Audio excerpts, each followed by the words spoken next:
Game starts with a scene of a boat named Medusa approaching a tropical island. Go jumps on the motorjet and heads towards the island, while someone is firing an RPG from the distance and blows up the boat.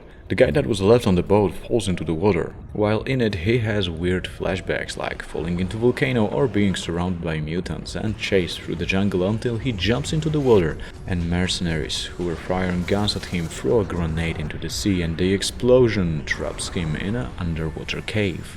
Soon man wakes up and turns out it's not an ordinary cave but more like a remains of an abandoned facility. He finds a way out and spots two men talking inside, and this weird cameo between Serious Sam and Kid Rock tells the other one to look for a guy in a red Hawaiian shirt. Soon the red shirt finds a satellite phone connecting to a guy named Doyle, who tells him he will help him find a way out. Red shirt introduces him as Jack Craver.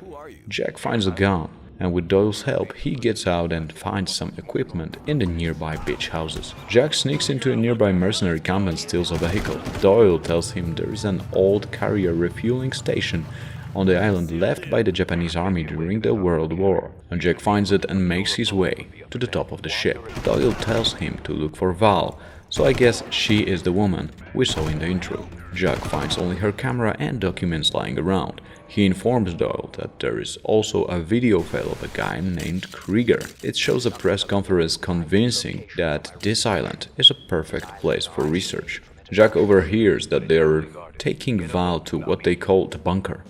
Doyle tells him to find a boat. When Jack finds one, Doyle tells him to disturb the mercenaries' communication. Jack goes to the part of the island where they have a huge satellite dish installed. He manages to get inside. There he finds a control room with Krieger appearing on monitors saying that the subjects are demonstrating superhuman qualities, but they are unstable and difficult to control. So he will use his own DNA as a carrier, hoping this will somehow link them to him and make him able to control them. Jack finds a demolition puck and uses it to destroy the satellite dish. Doyle sets a meeting point. Jack gets there with another stolen vehicle and secures the area from the mercenaries as Doyle insists on protecting his identity and doesn't want to be spotted by anyone. He arrives with a motorboat and takes him to the other part of the island. He can travel freely through the island, but he tells Jack to hide so mercenaries won't see him. He points where they keep prisoners, but the only way to get to the bunker is through the research facilities. Inside, Jack spots one of the mercenaries being chased and killed by a mutant. So this is what Trigger mentioned earlier.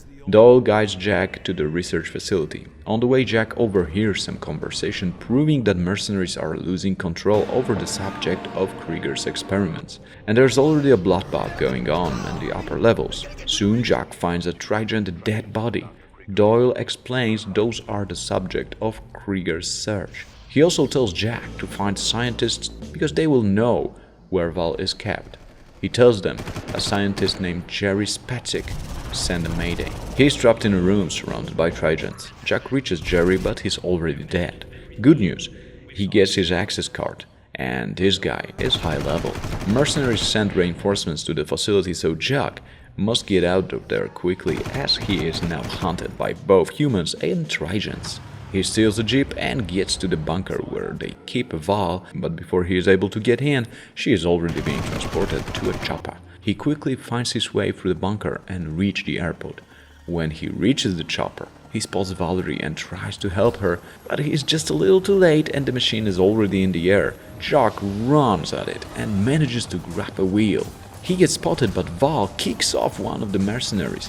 She manages to get the gun, but during the shootout, the pilot gets killed, so they must jump before the chopper crashes. They fall into the sea, and the next thing we see is Val getting out from the water and introducing herself as a CIA agent.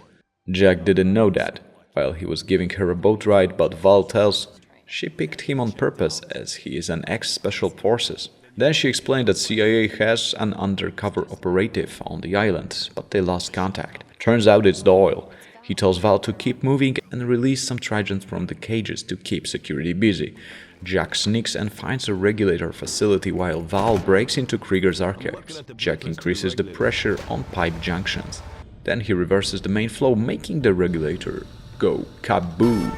Power is down and all Tridents are free to leave their cages. Some of them were already after combat training so they can handle a gun. Creatures take over the island and Vaal tells Jack through the radio that those are not just mutated animals, but also there are mutated humans among them. Jack tries to reach Vaal, approaching some armed Trigens on his way, including some really big ones. So he gets near the archives, and there is a battle between mercenaries and Trigens. Jack uses that distraction to pass by and get to the building. Inside, there are many test subjects running free and also some special teams reinforcements hunting for them, but they are also aware about the red shirt guy situation, so Jack has to be extra careful. At one point he gets stuck, so he needs to flood the mutagen main chamber to swim up to the next section. That way he manages to reach Vaal.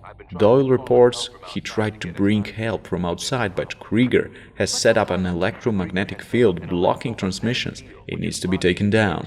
Vaal figures since she is already near Krieger's main compound, she wants to go investigate and try to shut it down. They destroy all the transmitters in the area, but it turns out that it didn't work. Doyle suspects there must be a backup somewhere. Jack soon finds a boat near the island that contains backup transmitters. He sneaks on board and plants some explosives.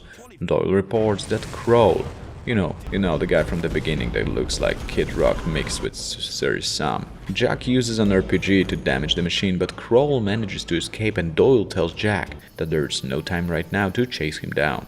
First, they need to reach the PDA containing critical information. Doyle picks up Jack and drops him in the jungle. He uses explosives to blow open what appears to be an ancient temple. Turns out the place is full of Trigens and mercenaries are using nerve gas on them, so Jack has to be double careful. He steals a PDA and heads for the river, where he finds a boat and uses it to go down the river to hunt down Kroll. Soon he gets close to his position. Jack takes him down using a sniper rifle and tells Krieger, who was on the phone with Kroll, that he is coming for him. He connects the PDA to the computer on the truck, uploading the important intel. Vaal shows up and searches Kroll's body, finding the location of the facility where they produce the mutagen. Then they walk together until Vaal decides to take a shower in a nearby waterfall. She also uses the moment to explain to Jack that Krieger was a top researcher in the defense department, specializing in genetics. He was working on the Trigens and was fired when Army intelligence busted him on an unproved human testing, so he went working for the private sector. CIA sent Doyle to work as his lab assistant to keep their eye on him. Later, Vaal and Jack decides to steal a small nuke from the mercenaries' camp. Jack clears the way while Vaal does the hacking part. Soon they find an arming device and the nuke itself. They attach the nuke into the forklift and drive it inside the compound. Doyle warns them that strange things might happen after the nuke explodes, so he recommends they find the serum in the compound before blowing it up.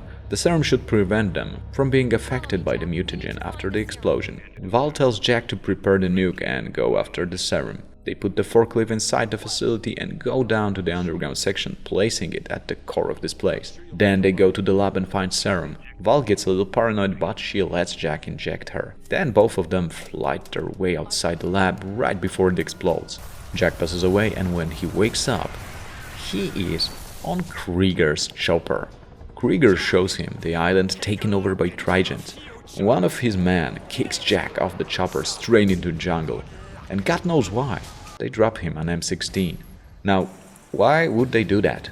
But soon he finds a wrecked chopper and a communicator that reaches Doyle.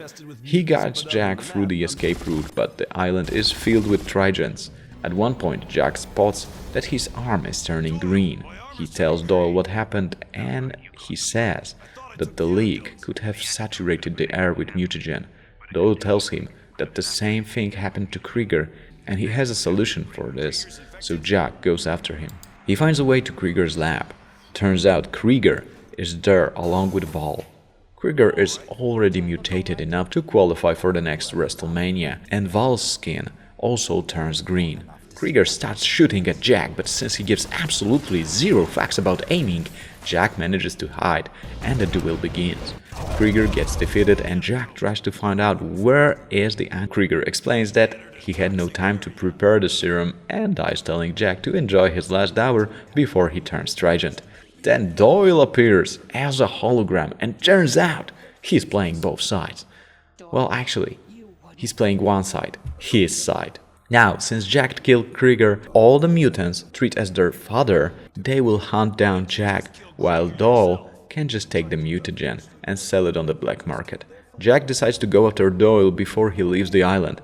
He hides Val in a safe place, and when he opens the door, it turns out the lab is already surrounded by Trigens.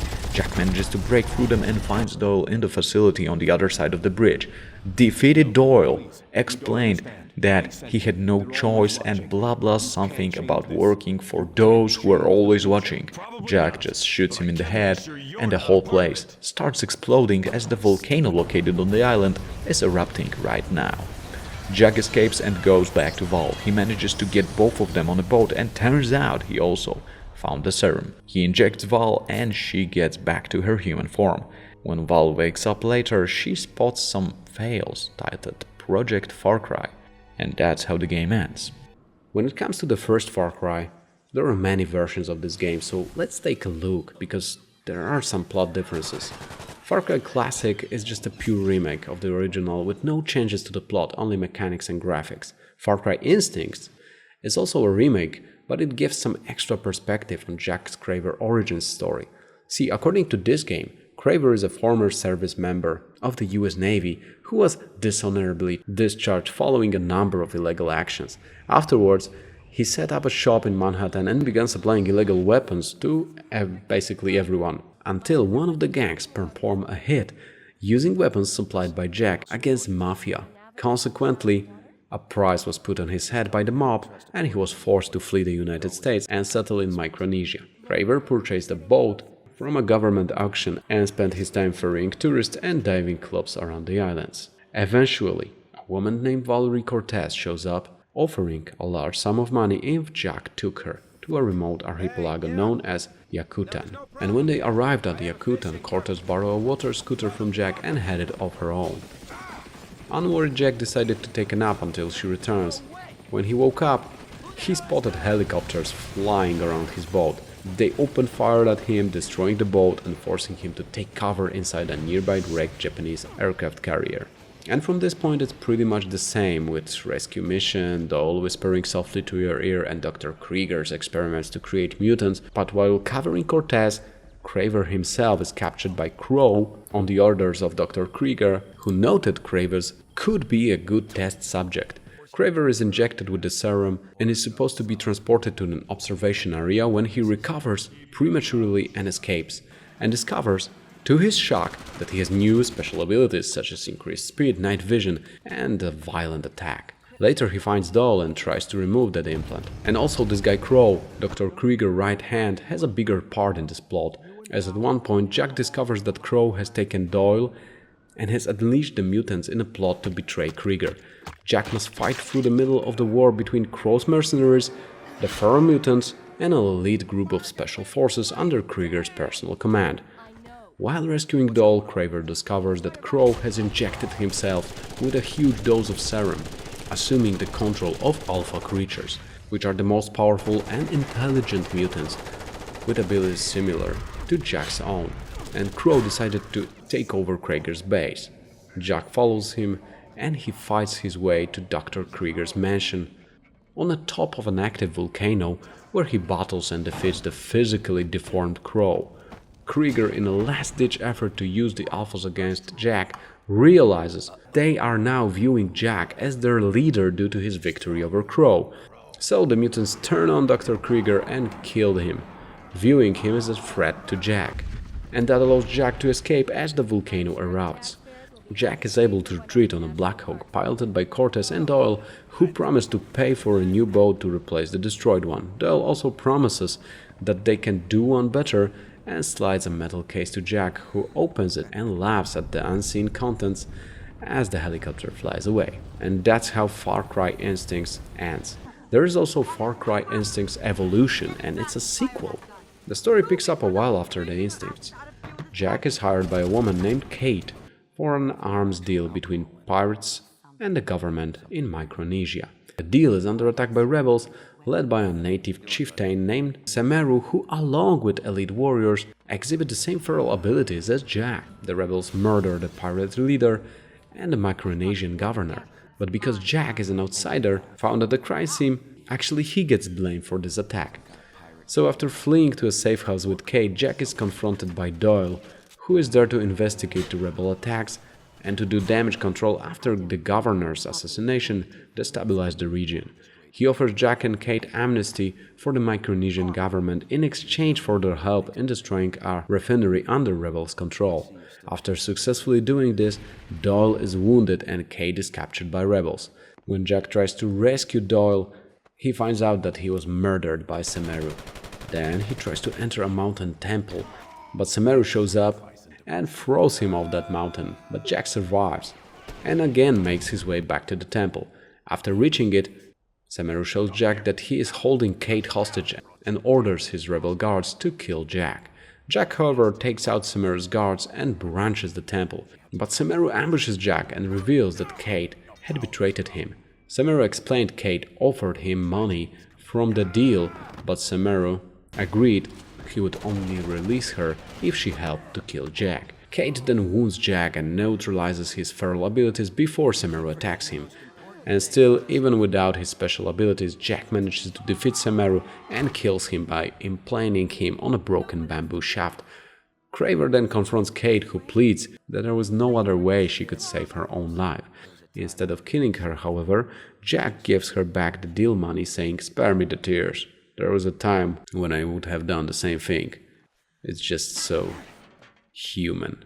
Jack then kicks open the temple doors and escapes the temple ruins. And that's how the game ends. The game takes place in a conflict zone between UFLL and APR, in what appears to be some country in Africa. Mercenary is sent with a mission to kill the Jackal, man responsible for arming both sides.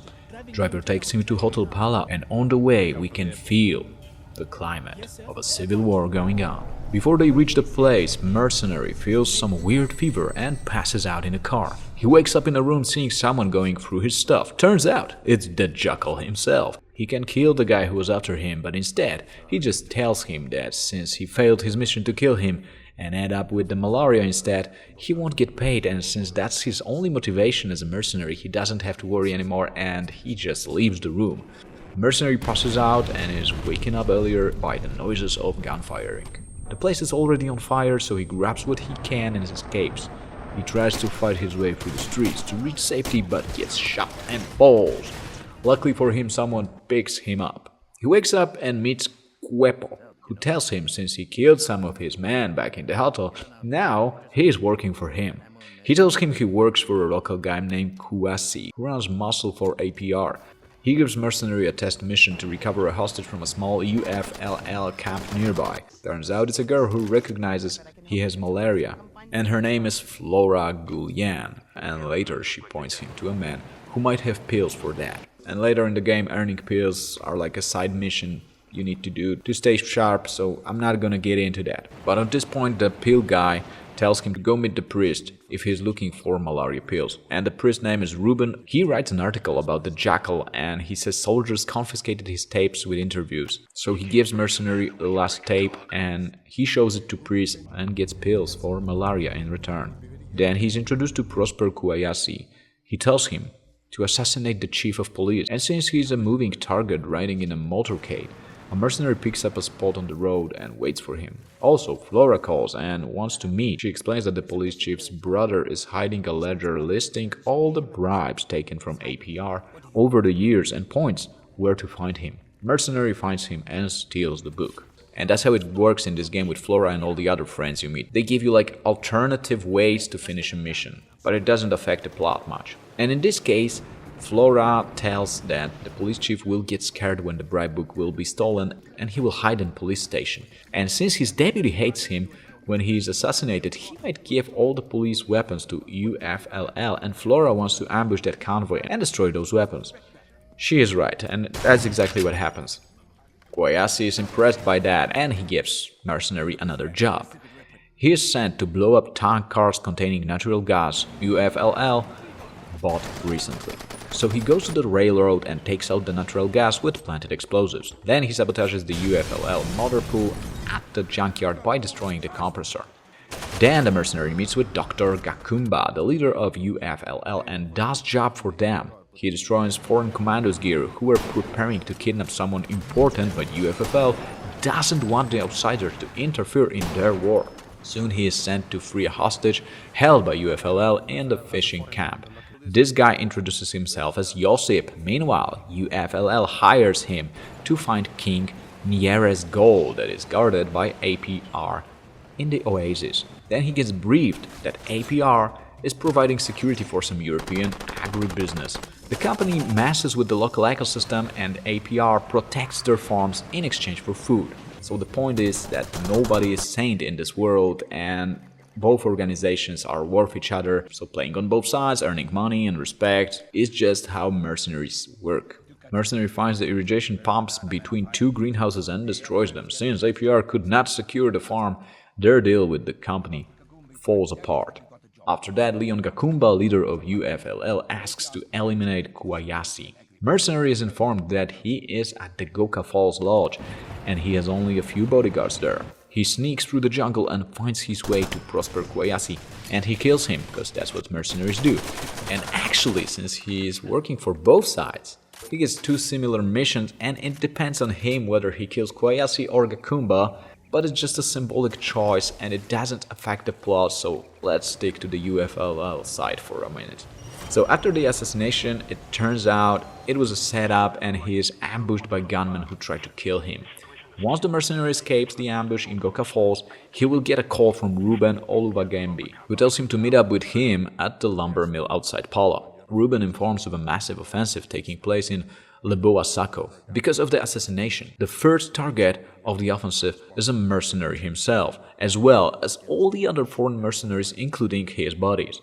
They are considered traitors and spies, and all the troops are going down to Mike's bar to kill them. Well, Mike's bar is a place you hang out and meet with your friends. You meet in the game, but they are not that important to the main plot. Up to this point, actually, where you have to make a choice what to do with them. But Ruben also says that the troops are going around and slaughtering civilians, and that when they reach Father Milia, all of the civilians he hides inside his church will probably be slaughtered. So since the mercenary has no time to save both groups of people, he has to choose between either going down to the church and defend the civilians or to Mike's bar and fight alongside with his buddies.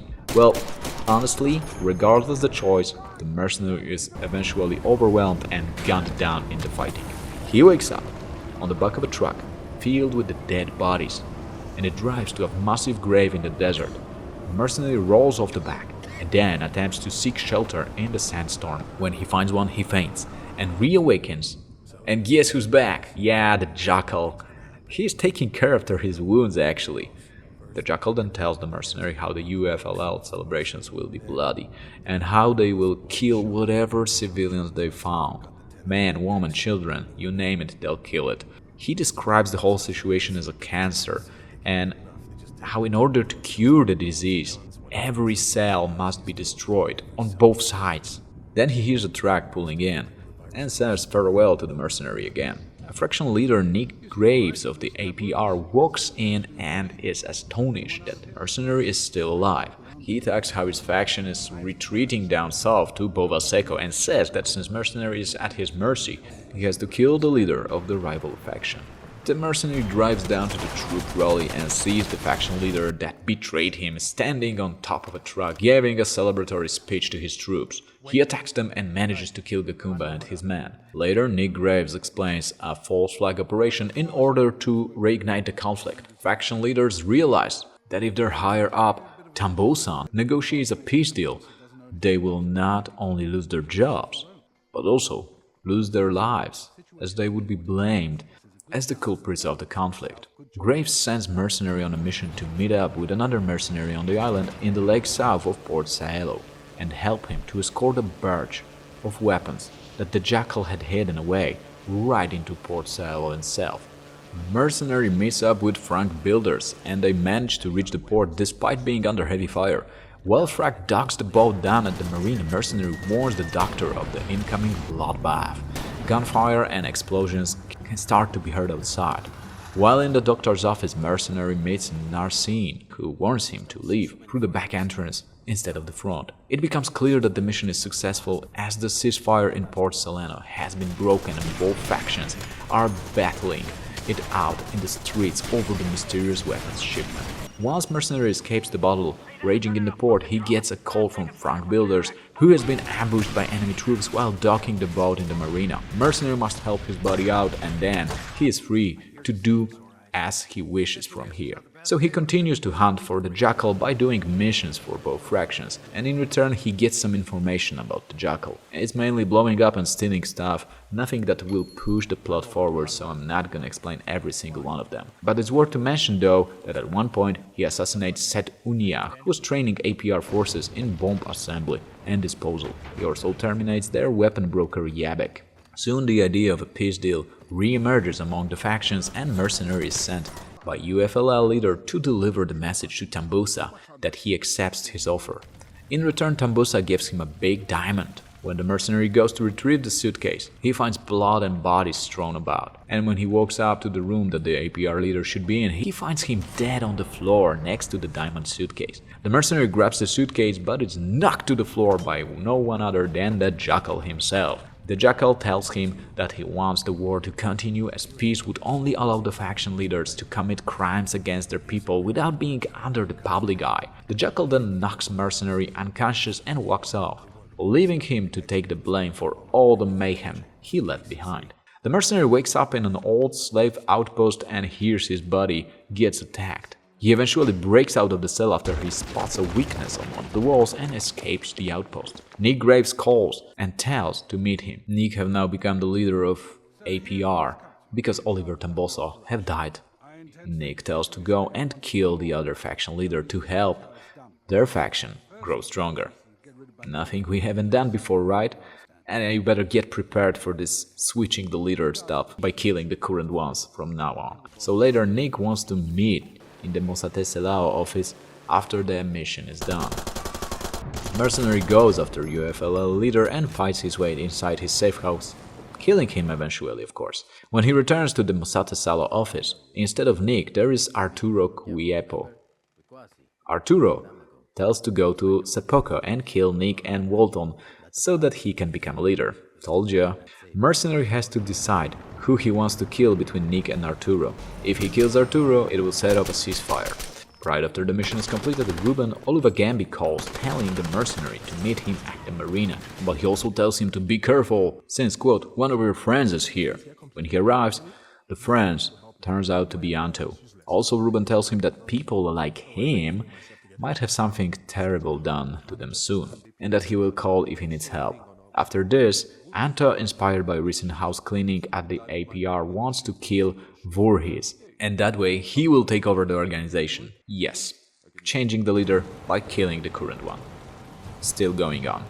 Again, Mercenary can make a choice similar to the one he had at APR, but he decides to complete the mission. Ruben calls, telling to come to the airfield to help him, because he and some other journalists are under attack. Ruben is in a hangar surrounded by enemies. Mercenary saves their lives, pushing back the enemies. Ruben now can safely escape the country, but he decides to stay. He tells Mercenary that APR and UFLL have joined forces. Ruben tells him to go to the prison. There has been a riot there, and the Jackal should be there because he provoked it. Once Mercenary arrives at the prison, he meets Jackal. Turns out he has changed his views and he wants to end the war instead of supplying the militias with weapons to continue the conflict. He is already evacuating civilians across the border so he can isolate the militias in the country to destroy them without any casualties. So he has two requests. One is to retrieve some diamonds from a crash landing site, and the other is to kill the two lieutenants that are still alive in the jungle. Turns out that Jackal needs the diamonds to bribe the border guards so the civilians can escape from the country. Mercenary agrees to help him. When he gets to the crash landing site, he finds the diamonds along with his past allies, the friends from the bar. They express that they need the diamonds to leave the country via plane, and that they must kill him as they know he wants to use the diamonds for a different cause. Mercenary has a choice. He can run away or he can kill all his past allies. And we all know that the better choice for the plot is to kill all your fake friends and get the diamonds. And at the jungle, the two factions have united, and the place is under ceasefire, but there are many mercenaries there. At a small hut in the northern end, the two leaders are discussing stuff. Well, the mercenary goes there and kills them both. Then he meets with the Jackal, again at his hut. Jackal tells that APR and Front, you know, the UFLL, are still coming after the civilians near the border, so he plants some dynamite out there to cut the way for the soldiers to follow the refugees, but the explosives must be blasted via short circuit since the dead guns doesn't work. Classic. Well, long story short, it's a suicide mission. Jackal leaves Mercenary the choice. He can go there and detonate the stuff, or he can deliver the diamond to the border and bribe the guards. And this is a choice between a suicide mission and not suicide mission, so the choice, I guess, is easy. But listen to what Jackal says. He says that when the refugees are safely past the border, whoever went there to help them get through must put a bullet into his own head. Jackal considers them, you know, him and the mercenary, as part of the civil war problem and believes that the only way to destroy it is cancer, and that includes both of them. Either way, whatever he chooses, the mercenary will sacrifice himself in the end. And that's, I guess, is the point of the game, because you done bad things, you were earning money on a war, playing both sides, now you have to sacrifice yourself to, like, I don't know why you have to do this, but he does so in order to allow over 2 million refugees to safely escape the country, poetically redeeming himself. The Jackal presumably dies as well. Presumably, because we're not sure about that. In the aftermath, we learn that the unnamed African country, because that's where the story is taking place, unnamed African country, UAC. That's how they call it. This is cute. Remains, and okay, so the unnamed African country remains at war once more because both factions were not able to form a government. So anarchy rules to this day. Ruben has published his story and it has been ignored, but he continues to publish it on his personal blog. And as for the mercenary, at least his exact fate remains unknown. So at least we don't have a scene where he sacrifices himself, so maybe he didn't. I don't know. That's how the game ends. Group of friends spends vacation on a tropical island. They party, travel, enjoy some extreme sports, but it turns out that the dream is over as soon as we switch perspective to the cell, where a man shows the vacation footage we saw earlier to one of them.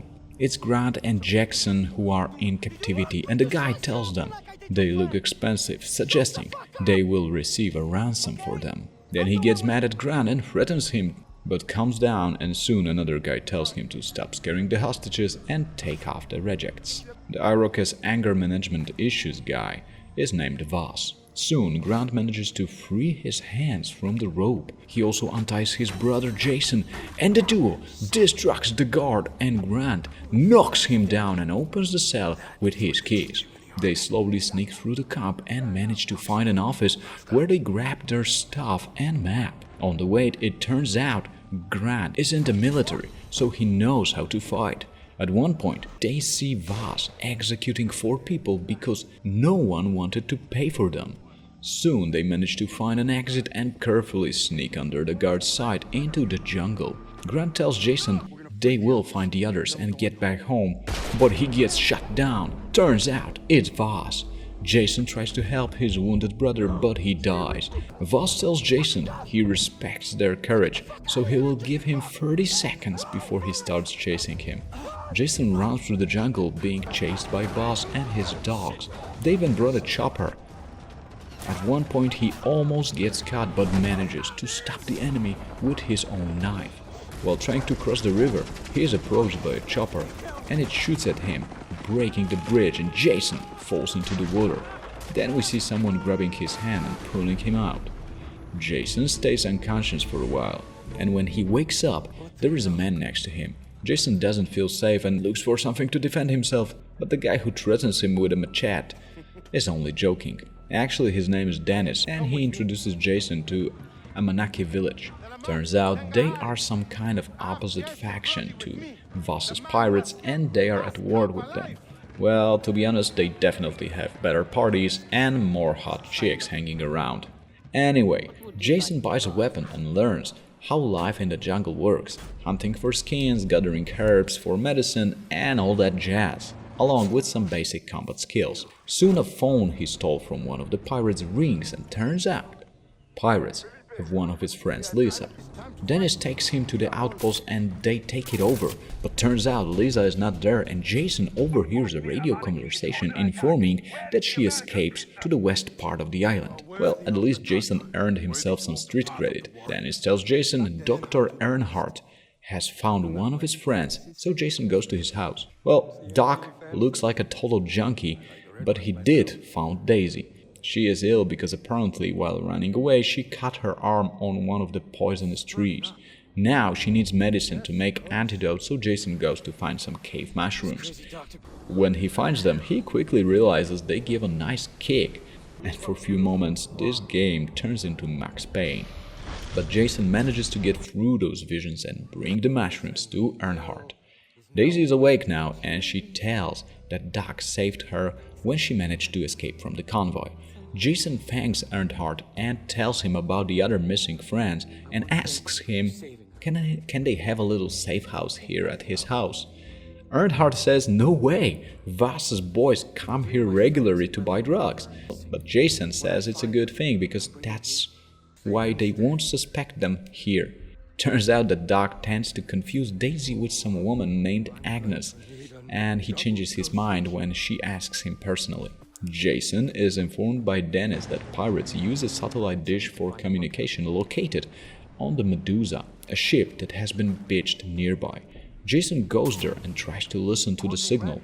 He learns that when pirates get the ransom, they will sell everyone on black market anyway to double the money. When Jason gets back to Amanaki village, Dennis tells him that Vaas is preparing an attack on the village. He is asked to sabotage the weapons Vaas is gathering. He goes to the logging camp and shuts off the alarm, and then sneaks and plants stolen explosives and blows up pirates' weapons. Dennis is more than happy and tells Jason where pirates may be keeping his friends. Turns out they have one of their prisons in Sunset Cove, and Jason overheard that name while listening through the radio on Medusa. Before Jason performs an assault on the prison, he gathers some weapons and supplies by taking down few small enemy outposts. At one point, Daisy calls him from Earnhardt's phone and tells Doc put her in the cave near the house because Vaas boys come along all the time. She also says she found something interesting down there. Jason sneaks to the prison and kills the camp operator to get prison key. When he manages to get inside, turns out his friend is not there, but pirates left some video footage of her made at this place for ransom reasons. Unfortunately, Jason gets ambushed by one of the pirates who knocks him down. He wakes up in captivity and Vaas is spilling gasoline all over the place. He asks about Jason's tattoo that he got for helping locals in combat. Vaas asks did he get it from his sister. Then he tells him he will kill his sister, like he did his brother. Then he confesses that there was a time he would do anything for his sister, and first time he ever killed was for her. Then he has another mental breakdown that ends with throwing a match on the ground. Pirates leave and Jason tries to break the ropes. He actually does, but he falls down into what looks like a basement of some kind of a tomb or facility. Jason runs through the flames to get back to Lisa and free her. Then they take a risky jump and steal a truck. Lisa takes the wheel and Jason takes the gun. Pirates try to chase them, but Jason manages to defend the truck with a grenade launcher he found in the back of the car. Lisa tells Jason that Oliver was took to a place called the Bunker. Jason takes Lisa to their safe place. They find a cave and reunite with Daisy. Turns out she found a boat, but it's broken. Daisy apparently knows a lot about boat fixing, since she provides Jason with a list of parts she needs to fix it. Jason finds the missing part and turns out that junk actually works. Meanwhile, Lisa acts like she wanna hold hands and shit, but no time for summer camp romance. Jason calls Dennis and he tells him to meet Citra, as she is the one that has the power to defeat Vaas. Jason goes to her temple in the jungle and meets Dennis, who takes him inside. Citra has a similar vibe as Vaas. Jason convinces her he might be worth her time and she gives him something to drink. This stuff kicks in quickly. In a weird vision, he goes underwater into some ruins and finds a dagger. Citra wants him to find it in real life and bring it to her. Jason goes to a nearby town and it turns out he saw it in that vision. In a local bar, he spots a man in white suit who was also in the vision. He decides to follow him. The white suit guy asks Jason a few questions, but turns out he knows who he is and he knows about his friends. He wants to trade favors. His name is Agent Willis Huntley. He brags he discovered something big, but he needs more info. Then he shows Jason a flamethrower and tells him about Hoyt Volker, who is the boss of Vaas. He runs the largest slave trading ring in South Pacific, plus some drug business as well. Willis tells Jason to set fire to his fields to attract his attention and bring him down to the island. Jason reaches the place just in time for the execution. Willis tells Jason to extract one of his men as he has the transportation manifest leading to his friend Oliver. Jason takes down the Hoyt soldiers and saves Rongo, but soon more enemies arrive. They fight their way to the village and Rongo shows Jason the manifest. Willis gets a picture of it and tells him that Oliver is on a convoy right as they speak. Jason reaches the destination before his enemies and manages to save his friend from them before he is extracted. They escape with a boat down the river, being chased by boats and cars, but they manage to lose them and reach the safe place. While in the cave, Liesl tells him she cares about him and tries to tell him not to risk his life anymore, but Jason is like, yeah, whatever, I got places to be and people to kill, babe. Meanwhile, Willis reports that Kate was already sold to a hitman working for Hoyt. Willis reveals a bar he usually attends to. This guy name is Buck, and he tells Jason he wants that dagger in return. Buck says that Vaas stole a bolt from a treasure hunter recently, and if Jason searches it, he will find the location of the knife. On board, Jason finds a computer and downloads the files, but the process is interrupted by an explosion. Boat starts to sink and Jason must find a way to get out it before he drowns. Luckily, he finds a few air cylinders on the way that help him stay alive and manages to escape before the ship explodes.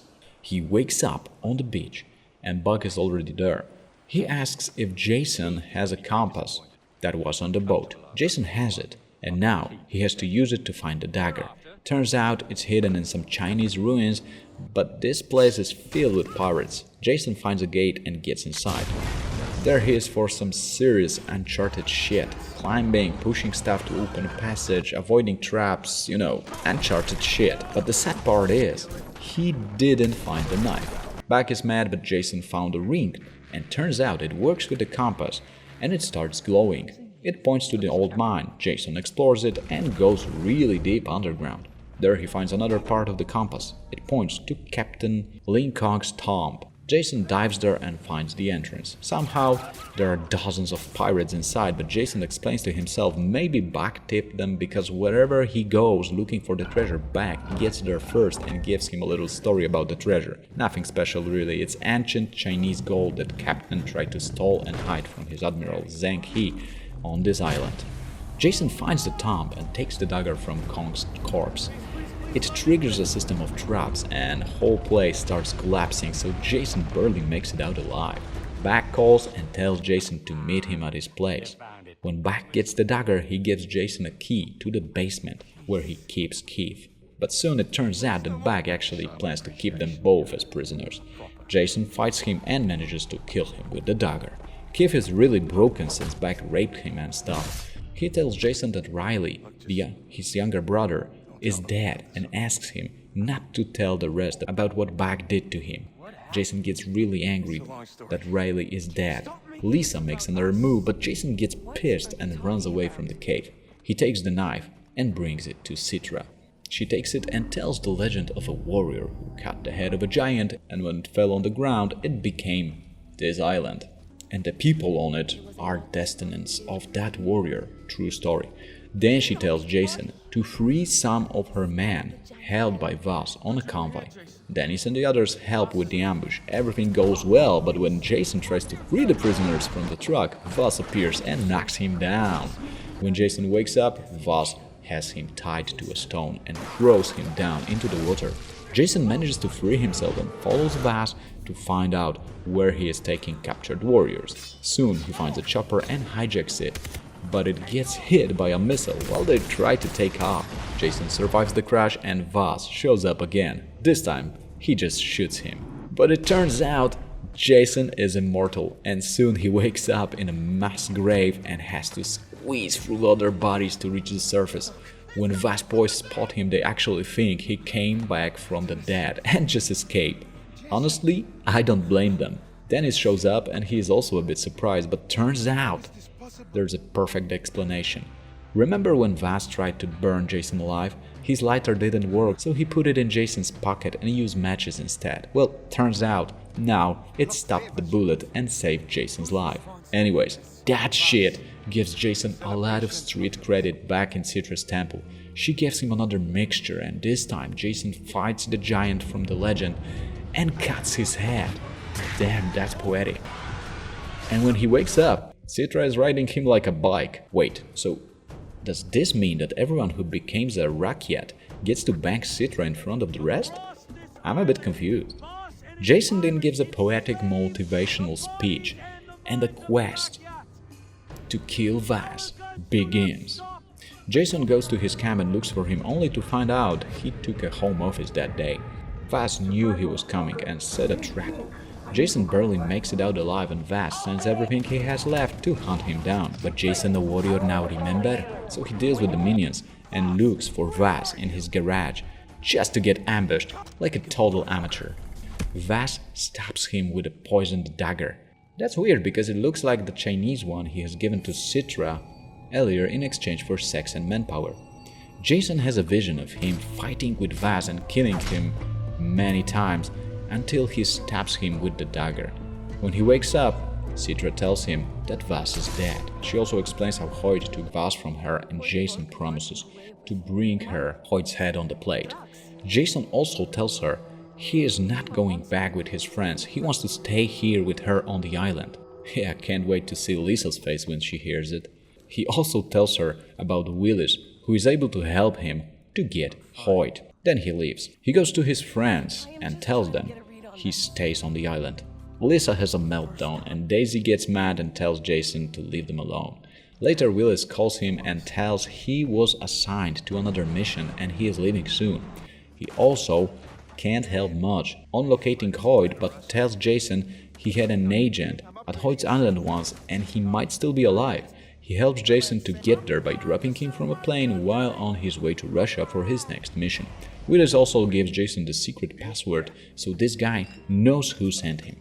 At the bar, Jason joins the poker game with the privateers. Sam is among them. After he loses a few rounds, he leaves. Jason follows him and Sam is happy to hear from Willis. When Sam hears Jason came to kill Hoyt, he realizes he is Jason Brody, the one who killed Vaas. He gets excited to work with Jason and figures since Hoyt doesn't know how he looks, he can enlist as a new privateer. He tells Jason to find a new recruit, kill him, and steal his gear. This time Jason has to act quietly to make sure no one sees his face before he dresses up in the uniform. When he gets the uniform, he reports to the officer and passes the scanning under the name Foster. Officer also takes him on the side and asks if he wants to earn some extra money. Jason agrees and the guy reveals that since Vaas is dead, there's no one to control the drug business, so everyone is making money behind Hoyt's back since he has bigger problems right now. Then Hoyt shows up and welcomes new recruits. He also shows what happens to ones who break his rules. Later, Jason tells Sam about the proposal and they agree.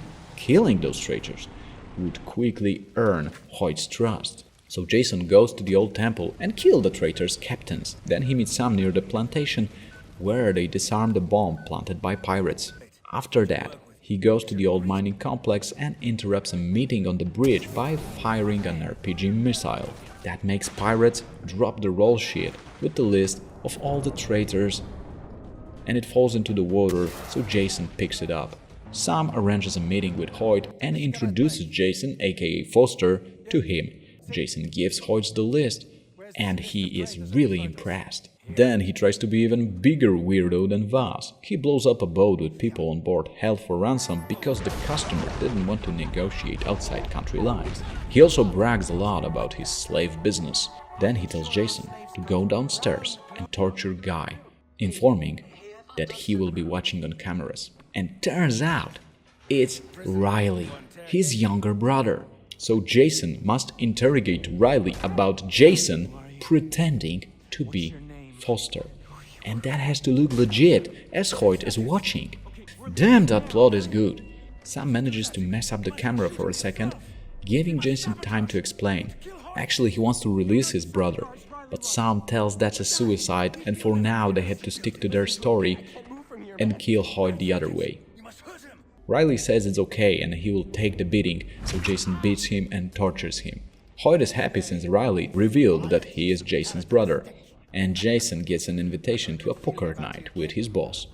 Sam comes up with a plan to disable Hoyt's communication network and blow up his fuel depot, then use the chaos to execute him at the poker game. Jason blows up the satellite dish by planting C4 on the struts. Now it's time for a poker night with Hoyt, and it all goes well. But all of a sudden, Hoyt puts a knife in Sam's throat. His men take Jason on a gunpoint, and he reveals that he knows Foster is Jason Brody. He actually knows everything at this point. Hoyt deals the cards and Jason plays for his life.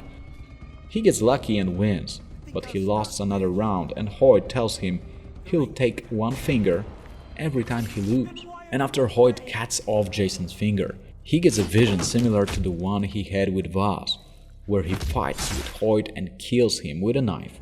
When he gets over it, the room is filled with dead bodies. Jason goes to save Riley. While on that, Lisa calls and tells that they are taking them away, where Jason reaches the airfield and searches for Riley. He finds him and frees him. Then he fights his way out, protecting his brother. They reach the chopper and Riley tries to take off since he has a plane pilot license, while Jason defends the machine with a machine gun. Riley manages to take off and they fly over the island, machine gunning the hell out of this place. They manage to reach Dr. Earnhardt's house and it's burning. Jason finds Doc dying and he reveals that jungle warriors took everyone else to the temple. Jason and Riley go to meet with Citra and she blows some poison straight into Jason's face. Then she ties him and starts a ritual.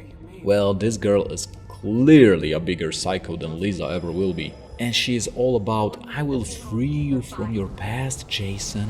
Soon she disappears and Jason has another vision, walking on a burning bridge with a dagger, and his friends appear as demons. At the end of the bridge, Citra gives Jason the blade, and when he wakes up, he has a choice: kill his friends and join Citra, or save them. If he chooses to save them, Citra tries to convince him to change his mind, but Jason throws down the knife and tells he has enough of this violence. Citra gets sad and Dennis shows up, and he's angry about Jason rejecting that kind of a perfect 10, so he tries to stop him, but Citra stands on the way and she gets killed. Before she dies, she tells Jason she loves him. Dennis cries over Citra's dead body, and Jason reflects about the monster and killer he became, but he believes that somewhere inside he is more than that. Then we see a boat leaving the island. But if Jason chooses to join Citra and kill Lisa and all the others, we see him having an intercourse with Citra, apparently to give her a baby, and when it's done, she kills him. As Jason is dying, Citra tells him their child will lead the Rakyat. And that's how the game ends. In the near future, at the end of 20th century, nuclear war has destroyed the planet. From the radioactive ashes, a new type of soldier is reborn. Part man, part machine. He is Cyber Commando. Sergeant Rex Power Cold is one of them. Soon, he is sent on his first mission to get intel from enemy bunker about their planned operation. Mission is classified to the point where Rex doesn't even know who is the enemy. He approaches the base on a chopper, machine gunning it from the air. Then they infiltrate the enemy facility along with TT Spider Brown. And if you didn't notice, the game is stylized as a classic 80s action movie like Terminator, Universal Soldier. Basically everything was set in a not too distant future. Turns out, soldiers they meet on the island are Megaforce. Megaforce runs under Colonel Sloan. Turns out he recently went rogue, and Rex's mission is to learn why. TT and Rex know him, and they both don't believe he could gun rogue. While infiltrating the bunker, they spot nuclear missiles. They take down Megaforce soldiers and try to break into the system to get the intel. While hacking, Spider turns an alert, and one of the missiles starts the launching procedure. Spider plugs into the computer, which might kill him, and Rex covers him while he's trying to abort the missile. Spider fails and gets hit with an electroshock that injures him heavily. Countdown begins. Spider orders Rex to get to the missile panel and break it. Rex manages to do that at the last second, but unfortunately he loses consciousness due to the explosion, and they both get captured. After the reboot procedure by Dr. Darling, Colonel Sloan appears. He explains that ever since the nuke detonation in Canada and the invasion of Australia, the government has been making disappointing decisions, and lately he made one too many by getting into talks with Red Menace. Sloan couldn't stand it, so he and Megaforce went rogue. Sloan plans to revert the world to a prehistoric-like state with his rockets armed with the blood of the blood dragons that roam the island. He asks Spider did he download the intel to his memory, and when he refuses to answer, he kills him. Then he knocks down Rex. Rex is waken up by Dr. Elizabeth Darling connecting with him via radio. She admits she hates Sloan and wants to help. She sends Rex coordinates to a safe location. He needs to stay low and quiet to avoid blood dragons since he has no equipment. Soon he approaches the creatures. They have limited vision, so Rex manages to crouch past them. Then he meets with Dr. Darling. She can't precisely explain what are those blood dragons. Turns out Sloan drinks their blood, and that gives him supercharge, making him super powerful. She also explains that they were using the rockets to test biochemical payloads of the dragon's blood. She wants to inject Rex with some of that, but he refuses, since drugs are for losers. Darling tells there are 3 main facilities, and Rex needs to free hostages in one of those. Then he goes to the dam and blows it up by planting some charges here and there. But when he tries to detonate them, they don't work. Darling tells Rex to find an engineer and use his help to complete the mission. Rex follows him, and they mess up with main core of the facility. It overloads and dam gets destroyed. Then Rex goes to Silo, where Sloan builds the brain cages to control the dragons. He destroys some prototypes there, opens the silo and jumps into the sub-level. There he reaches the flame tower and fries those dragons' eggs like it was Kentucky chicken. But that actually angers those dragons, so Rex needs to fight them. Luckily he finds a jeep with a machine gun, then takes the creatures down. Then he uses the vehicle to escape the facility while it's blowing up. Rex takes a nice action jump on a broken bridge, and that impresses Dr. Darling. She reveals that Sloan has an assistant, Dr. Kyrat, who helps him build the bioweapons. She points where he is, and Rex goes to assassinate him. He reaches the other side of the island and breaks through the security, battling his way inside the facility. Darling tells that Carlyle used the blood of the dragons to turn humans into zombie-like creatures. Rex progresses to find Carlyle while Dr. Darling is hacking the security system of the facility to help him. After Rex fights Dr. Carlyle's cyber soldiers and blood dragons, the doc actually gets killed by his own AI, who has been mistreated and acted out of revenge. But there's also bad news. Sloan has already got everything he needs to fire his rockets. Rex finds a portal. It leads to a parallel dimension. Rex gets inside. It's creepy underworld with running dead attacking from everywhere. Rex needs to progress through 3 arenas fighting waves of Sloan zombies. When he beats them, an evil voice tells him he has proven he is worthy. Rex finds a Killstar and reports to Dr. Darling. Killstar is an armed mounted laser gun that gives Rex the power necessary to defeat Sloan. When Rex gets back to Dr. Darling, it turns out that his body is not used to such an energy that Killstar is providing. Dr. Darling tells him he needs to teach his nerve system and muscles to properly channel the Killstar. Rex begins to train his body, working with Dr. Darling and other scientists. He also learns to use his new powerful weapon. During the process, Rex and Darling get to know each other, and they end up in bed. When Rex wakes up, it turns out Elizabeth is gone. He finds a disc where she tells him that something must have happened to her, and she also says that she is in love with him, and that motivates him to go after Sloan and save the world. Using the new weapon, Rex enters Sloan's main base and kills everything that stands on his way until he reaches titanium-plated Cyber Blood Dragon. That is under the control of Killstar. Rex is more than happy to take it for a test ride. Using Cyber Dragon, he basically tears the base apart, but when he confronts Sloan, turns out Sloan programmed Rex, so he can't attack him. However, Dr. Darling's and Spider's memories remind Rex of humanity despite his cybernetic nature. With renewed strength, Rex implates Sloan with his robotic hand and fires the Killstar, killing Colonel for good. Dr. Darling appears immediately after, informing Rex of success in stopping Sloan's plans, then proceeds to destroy the base. At the end, they hold each other while looking at the exploding base, but when Darling turns into the camera, we can see her eyes are glowing with evil purple light. And that's how the game ends. Game starts with a man named Gale traveling through Kyrat, carrying the cremated remains of Ishvari Gale. He is guided by Darpan. Soon the bus is stopped by soldiers and they try to search the vehicle. Two men run through the back door and a shootout begins. Gale gets captured and soon a guy named Pagan arrives with a chopper. He is pissed that soldiers fired guns instead of just stopping the bus. He rages at their commander and stabs him to death. But when he spots Gale, he greets him with a hug. Then he takes a selfie with Gale and his men put a sack on his head. Next thing we see is Gale sitting at a dining table with Pagan, who apologizes for what happened earlier. There's also Paul at the table, who Pagan introduces as host. Pagan is a bit surprised that Gale doesn't remember him and asks if his mother ever mentioned him. Then he shows Gale some cash with his face on every one of them and tastes the remains of Ishvari Gale. According to what Pagan says, Ishvari left the country with her little boy and he blames a terrorist organization called the Golden Path for that. Pagan finds out that Darpan was trying to text for help under the table. He takes him for interrogation. Ajay Gale waits and hears some screams, but when Pagan gets back, he takes him on a helicopter and they fly to a place where he tells Ajay a bit about his father Mohan, who drove his mother away and killed his sister Lakshmana. Pagan shows Ajay Lakshmana's grave and allows him to put his mother's ashes next to her. When Ajay gets back outside, they get back on a helicopter and that's how the game ends. No, really, this is an alternative secret ending when Ajay actually waits patiently for a few minutes for Pagan to get back as he asked. But if he starts exploring the mansion, things go a bit different.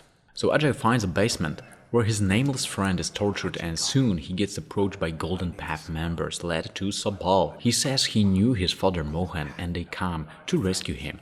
Soon an alarm is triggered and Ajay runs under gunfire until he reaches the jeep and storms the front gate.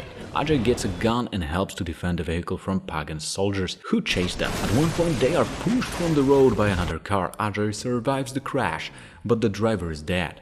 He stays on the phone with Sabal, who orders to head for the nearby tower. Ajay manages to sneak past soldiers looking for him. At one point, Pagan calls him just to inform he was disappointed that he left the dinner and executed the chef and his family because of that. Ajay reaches Sabal and the bell tower and he explains that his father was an important figure in Kyrat, especially for the Golden Path. But no time to explain more since Pagan soldiers approach the tower. Golden Path manages to defend it until Avalanche comes down and covers everything. Gale makes it out alive. Sabal takes him to their village and they meet Amita, but she's not impressed with the son of Mohan. Ajay mentions he only looks Lakshmana and Sabal figures it might be a temple, but those are located on enemy territory. Soon turns out one of Sabal's men who was sent to take over the transmitters on the bell tower failed, so Ajay volunteers to do it. When he succeeds, a guy named Gopal connects and asks him for help in delivering some supplies for him. Then he talks to Amita again, and she is a bit nicer than before. She tells Ajay to help farmers with wild animals. By doing that, he earns more respect from Amita. Sabal sends Ajay to a guy named Longinus. He is a priest and a gun dealer at the same time, spending his days wondering what gun would Jesus choose. Ajay has a fun chit-chat with him but is interrupted by Sabal reporting that Banapur is under attack.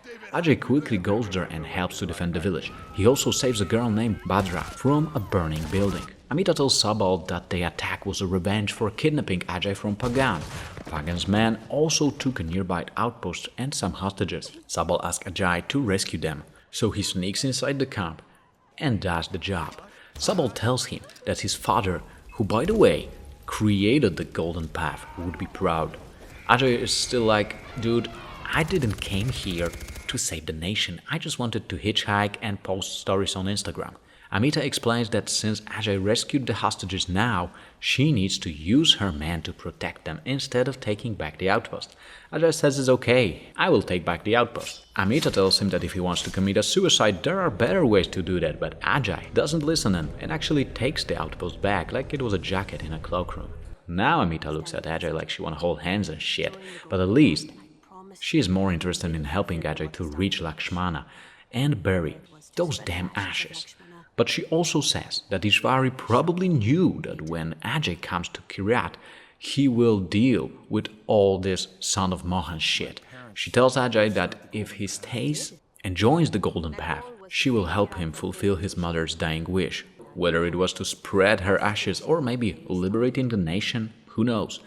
And those guys clearly need a leader since Amita and Sabal spent half of their time arguing. So Ajay has a choice. He can take Amita's or Sabal's side. Sabal is more about saving lives and tradition, religion, all that stuff. I would even call him a fundamentalist. Amita cares only about winning the war at any cost.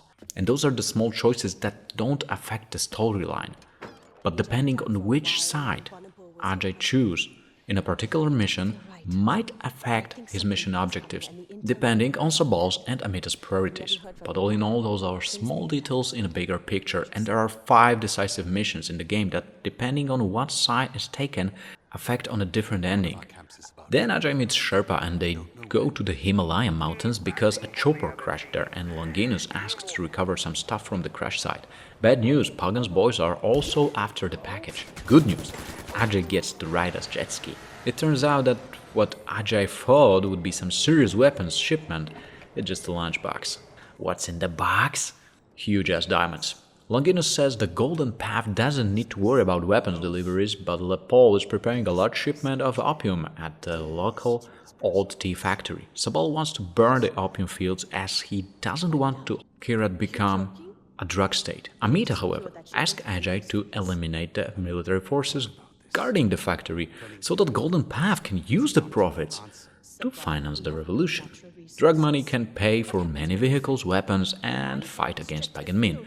She also explains that since they have no natural resources, they will need the money to rise the economy after the war is over. That makes sense. But again, it's up to Ajay what he chooses. Later, Ajay goes to a funeral and talks to Bhadra, who tells him his father was murdered. Ajay wants to know more and Bhadra tells him to visit his house. When Ajay reaches the place, turns out someone is there. It's Reggie and Yogi. And clearly, they are baked as hell. They recognize Ajay as the son of Mohan. They seem friendly, but soon they inject Ajay with some substance that puts him into sleep. He wakes up hearing some woman speaking to a cheering crowd. Next thing he knows, topless babes drag him in front of the crowd and the woman introduces him as son of the terrorists. It all looks like a ritual execution, but the woman gives Ajay a tip about the hidden blade before she throws him down. At the arena, Ajay is hunted by armed soldiers, but he actually manages to survive. Then he gets himself a machine gun and stays alive long enough to impress the crowd. The woman's name is Noor. She explains Paul has her family as hostages, so she has to obey Pagan, but since Golden Path wants Paul dead, they can help each other. She also asks him to take it easy on Reggie and Yogi since they are also being played by Pagan. Then she shows him a way to escape through caves. After Ajay makes his way to the cave and finds the Tankka, as he holds it, he starts to hallucinate and lose consciousness. He then wakes up as Kalinak at the top of the mountain. He jumps down the mountain and makes a dive inside the ice. Kalinak is like an ancient warrior, and he swims up, explaining how he was given the quest and that he had to find the paradise on earth. He then emerges from the red-colored water and starts walking. He encounters a wounded tiger with a blade in his back. He pulls the blade out and the tiger disappears, and then he notices the remains of a bottle and encounters demons. that invaded Shangri-La and are destroying it. And when one of the demons jumps at him and is about to kill Kalinak, the Sky Tiger comes back and kills that demon. Cute story. He makes his way to Kyrat's statue and finds the mythical bell. Just as he breaks it loose, two demons appear but vanish after the bell sounds its first ring. Ajay wakes up and Reggie and Yogi explain he walked into a house of his father holding a tanga and put it in the frame. Amita is happy that Ajay secured the opium field, that the Pole has been targeting monuments of religious significance in the lowlands, and his next targets are the giant statues of Kyrat, known as the Sleeping Saints. Ajay has to defend them. Turns out, one of the statues is already blown up by Royal Army when he arrives. He has only 5 minutes before the second one explodes, but he manages to back off the Royal Army. And Amita asks him to block the way to the statues because, quote, Sabo is going to waste fighters protecting it. And after Ajay accomplishes this, Noor calls and she wants to meet. She is angry and tells that Paul must be killed immediately since he is going home. She promises to help with overthrowing Pagan if he kills Paul and protects her family. She reveals that he is having a going-away party at his compound. She tells Ajay about the meat shipment that can be his way in. Ajay manages to sneak into the truck with supplies. It gets him to a place called City of Pain, where he takes some photographs of their interrogation room and then heads to Paul's office without being detected. When Ajay reaches Paul's office, he frees a slave and puts his bag on to deceive Paul. Paul walks in and he is on the phone with his wife and daughter while looting the body of a dead Golden Path member. When he finishes the call, he takes off the bag from Ajay's head and gets knocked down.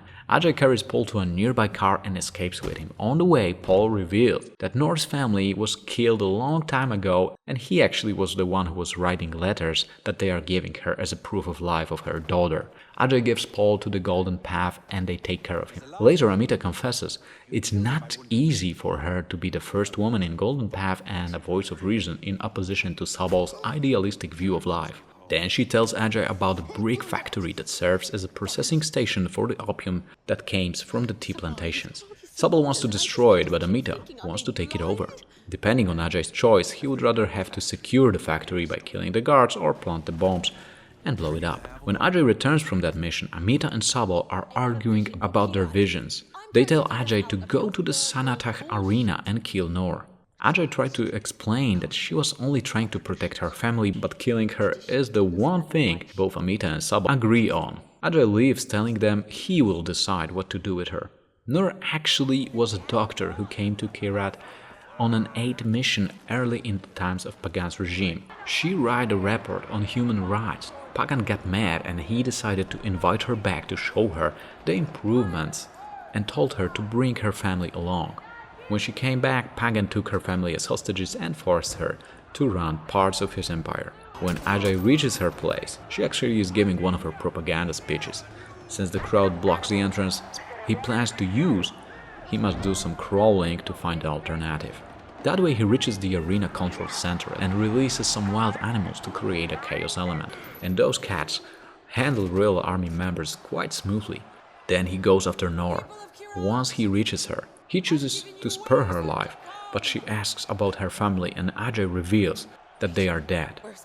She gets hopeless and cuts her arm, bleeding at the arena while the crowd is cheering, and then she throws herself down and gets eaten by animals. While Ajay is getting back from the arena, a guy named Willis makes contact. He explains that he needs the Kyrat airport clear of snipers before he lands his plane and makes a deal with the Royal Army. Ajay agrees to help and kills all those snipers. Then he gets on a control tower and watches Willis landing. The Royal Army decides to double-cross Willis, preparing to take him into Yuma. Ajay starts firing at the enemy soldiers while Willis hides away. Reinforcements soon arrive and Willis runs into the warehouse for cover as Aegis finishes them off. And you remember good old Willis, right? A CIA operative who was helping Jason Brody on the Rook Islands in Far Cry 3. He tells Ajay that everything that he needs to know about his father is on a plane that is just taking off. Ajay jumps on a quad and chases the plane, performing nice action jump and then with stealing the suitcase and blowing up the plane. Later it turns out the files on the plane are not containing any information about Ajay's father, but Willis connects and tells Ajay to help him with bringing down Pagan's men and Yuma, as this is his CIA mission here.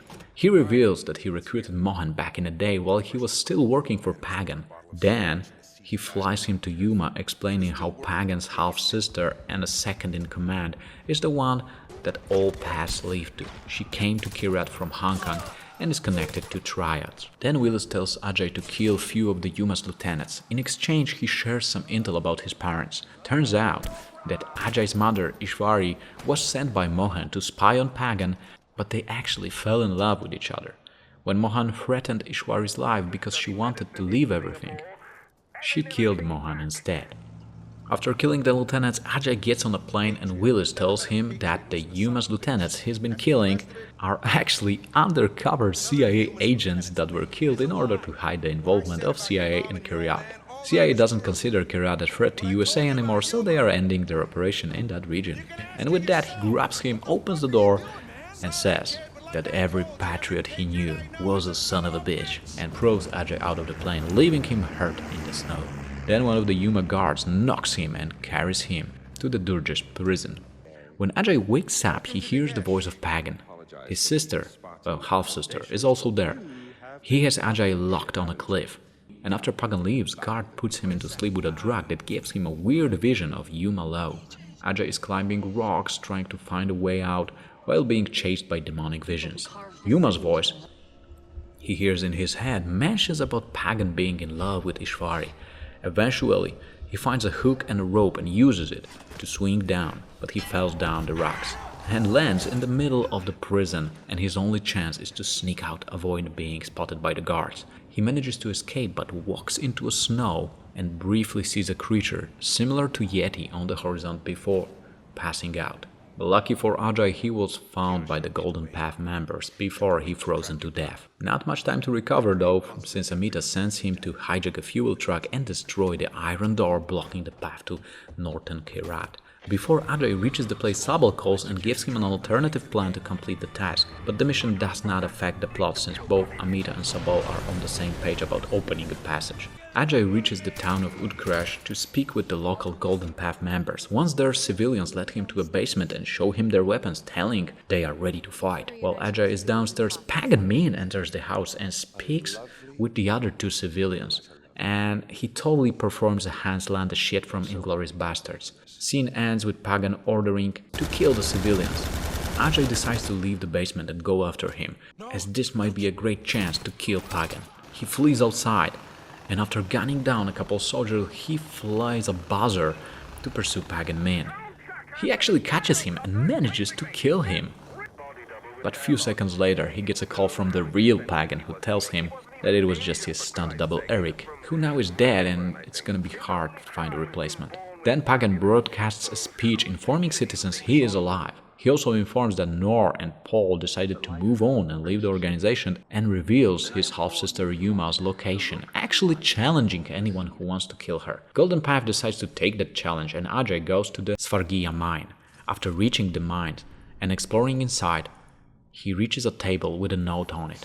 After reading the note, Yuma appears and drags Ajay, making him hallucinate again. In the visions, Ajay confronts his fears. He sees Sabal accusing him of siding with Amita and executing some prisoners, and Yuma tells a lot of how Ajay's mother made Pagan weak. Ajay reaches a stone temple and confronts Kalinak. He chases him trying to kill the warrior, and that leads him to a place where Yuma appears and tries to seduce Ajay, and that leads to them dueling on an arena, but instead of Yuma, Ajay fights Kalinak. The fight that leads to a point where Ajay begins to stop Kalinak until he wakes up from his hallucination and discovers that Kalinak was actually Yuma, lying dead on the ground. Ajay meets with Bhadra, the girl he saved earlier from the fire, and she is considered a living incarnation of goddess Kyrat. So basically Sabal and his people are worshipping her.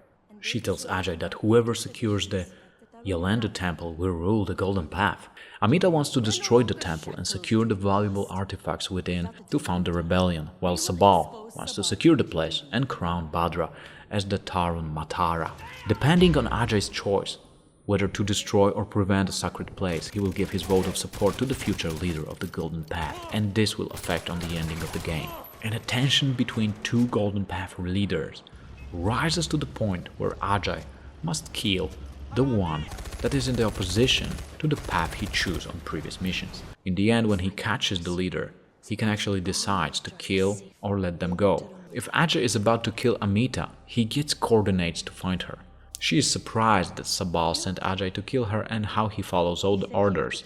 After mocking Ajay that he is the son of Mohan Gale and should be a soul saver of Kyrat, Amita tells him to follow his orders and pull the trigger.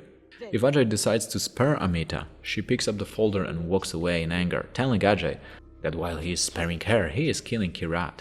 If Sabal is the one to be killed, he is inside the shack lighting some candles and likely praying. He feels betrayed by Ajay handing over Kyrat to Amita and even goes to the point to ask him if this is the type of country that Ishvari wanted her ashes to be scattered in. And if Ajay decides to spare Sabal, he picks up a kukri on the floor but quickly drops it before walking away and telling Ajay that he is gone. Back in the rebel base, everyone is prepared for the final attack on Pagan. Ajay, along with the others, attack his fortress and push back the remnants of the royal army. They blow up the main gate and break inside. Pagan soldiers fight bravely, and he sends everything he has to prevent Golden Path from taking over the palace, but rebels led by Ajay manage to win the battle with a symbolic act, destroying his golden statue. Pagan connects through the radio and asks Ajay for dinner. Ajay enters and the table is blending on their food. Pagan is still cool as a breeze on summer night. He asks if Ajay is still a guy who came to scatter his mother's ashes or a lunatic who murdered his way to the top. Well, that's actually a good question. Then he reminds his first meeting and pity that Ajay didn't wait for him as he asked. Then he asks Ajay to sit down and dine with him and promises that later they will go scatter his mother's ashes. Ajay points a gun at him and... okay, two ways to end this. Ajay can just shoot Pagan, he dies, end of the game, ending cutscene. But if he decides to spare him, Pagan leads Ajay to a small building behind the palace. This is where the remains of Lakshmana Mir are hidden. She is Ajay's half-sister and Pagan and Ishvari's daughter. Pagan explains that when Ishvari was sent to spy on him, they fell in love. Feeling betrayed, Mohan killed Lakshmana, and then Ishvari killed Mohan in return before escaping Kyrat. After the death of his daughter, Pagan entered the shrine only once. He tells he was a sane man, but he came out like this.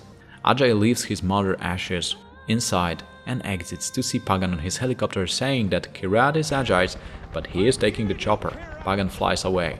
Afterwards, Ajay returns to the Gale homestead to speak with the surviving Golden Path leader. So, if Ajay chooses Sabal, he meets him at the Yalendu temple. There he is slitting the throats of Amita's supporters right in front of Bhadra, who is barely visible, wearing the robes of a Tarun Matara. Ajay protests, pointing to Bhadra, but Sabal justifies his action by saying sins against the gods only can be cleaned by blood. And if Ajay chooses Amita as the leader, he meets her in Tirtha, taking children from their parents to build up an army and manage the opium fields. She claims to be sacrificing liberties now for peace later. When Ajay asks what Bhadra thinks of all this, Amita says she has sent her away. When Ajay asks where, Amita says that it doesn't matter as she cannot come back. So in best case she was sent into an exile, worst case she was killed. Ajay still has a choice to take a gun and kill the leader and his followers. And even if Ajay has spared the other leader's life before the final confrontation with Pagan Min, at this point he can still hunt them out in Kyrat and kill them if he wants to. And that's how the game ends.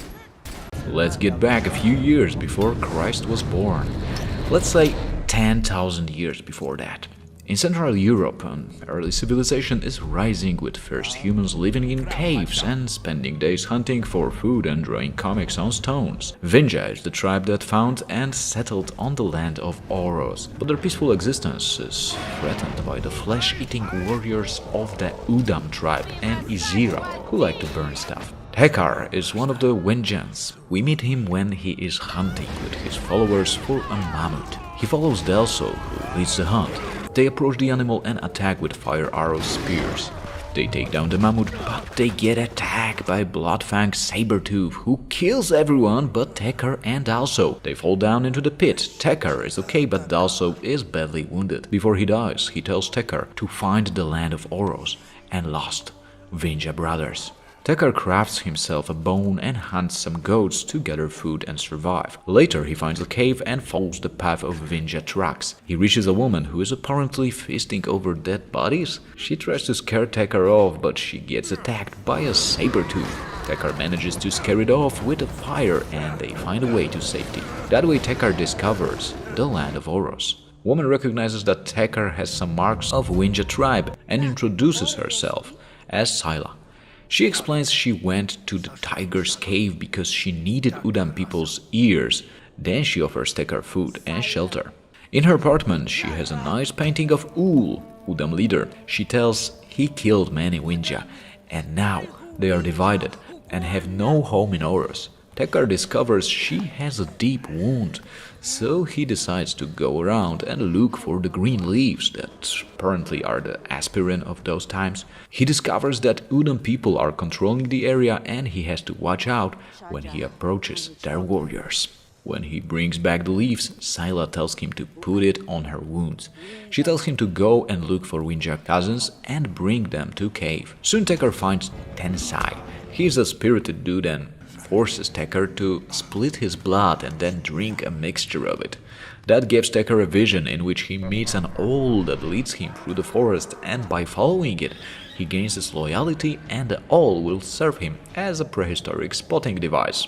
Tensai is happy like a kid and tells Tekar that the owl calls him the Beastmaster. So he tells him to tame the white wolf and calm the wild spirits. Tekar deals with Udam fighters near the beast lair and baits the wolf, making it his new pet. Now he can use it to kill Udam warriors, while he can just stand and watch. That gains Tekar some local reputation as the Beastmaster, and Vinja people are joining him. Tekar does some quests in order to establish the village that will make an impression on the upcoming Vinjas.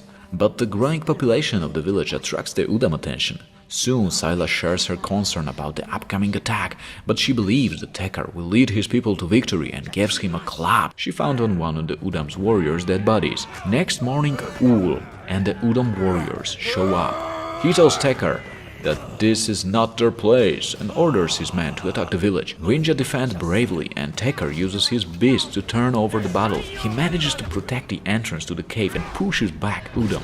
Scylla is devastated about the loss of many people and she wants Tekar to kill Ul, who survived the battle. Tekar visits Tensai and has a vision of ice. He finds a stone woman statue, but Ul steals it, so he must find it again and fight for it. When the vision is complete, he tells Tensai he saw frozen Udam. Tensai tells him he will meditate on that.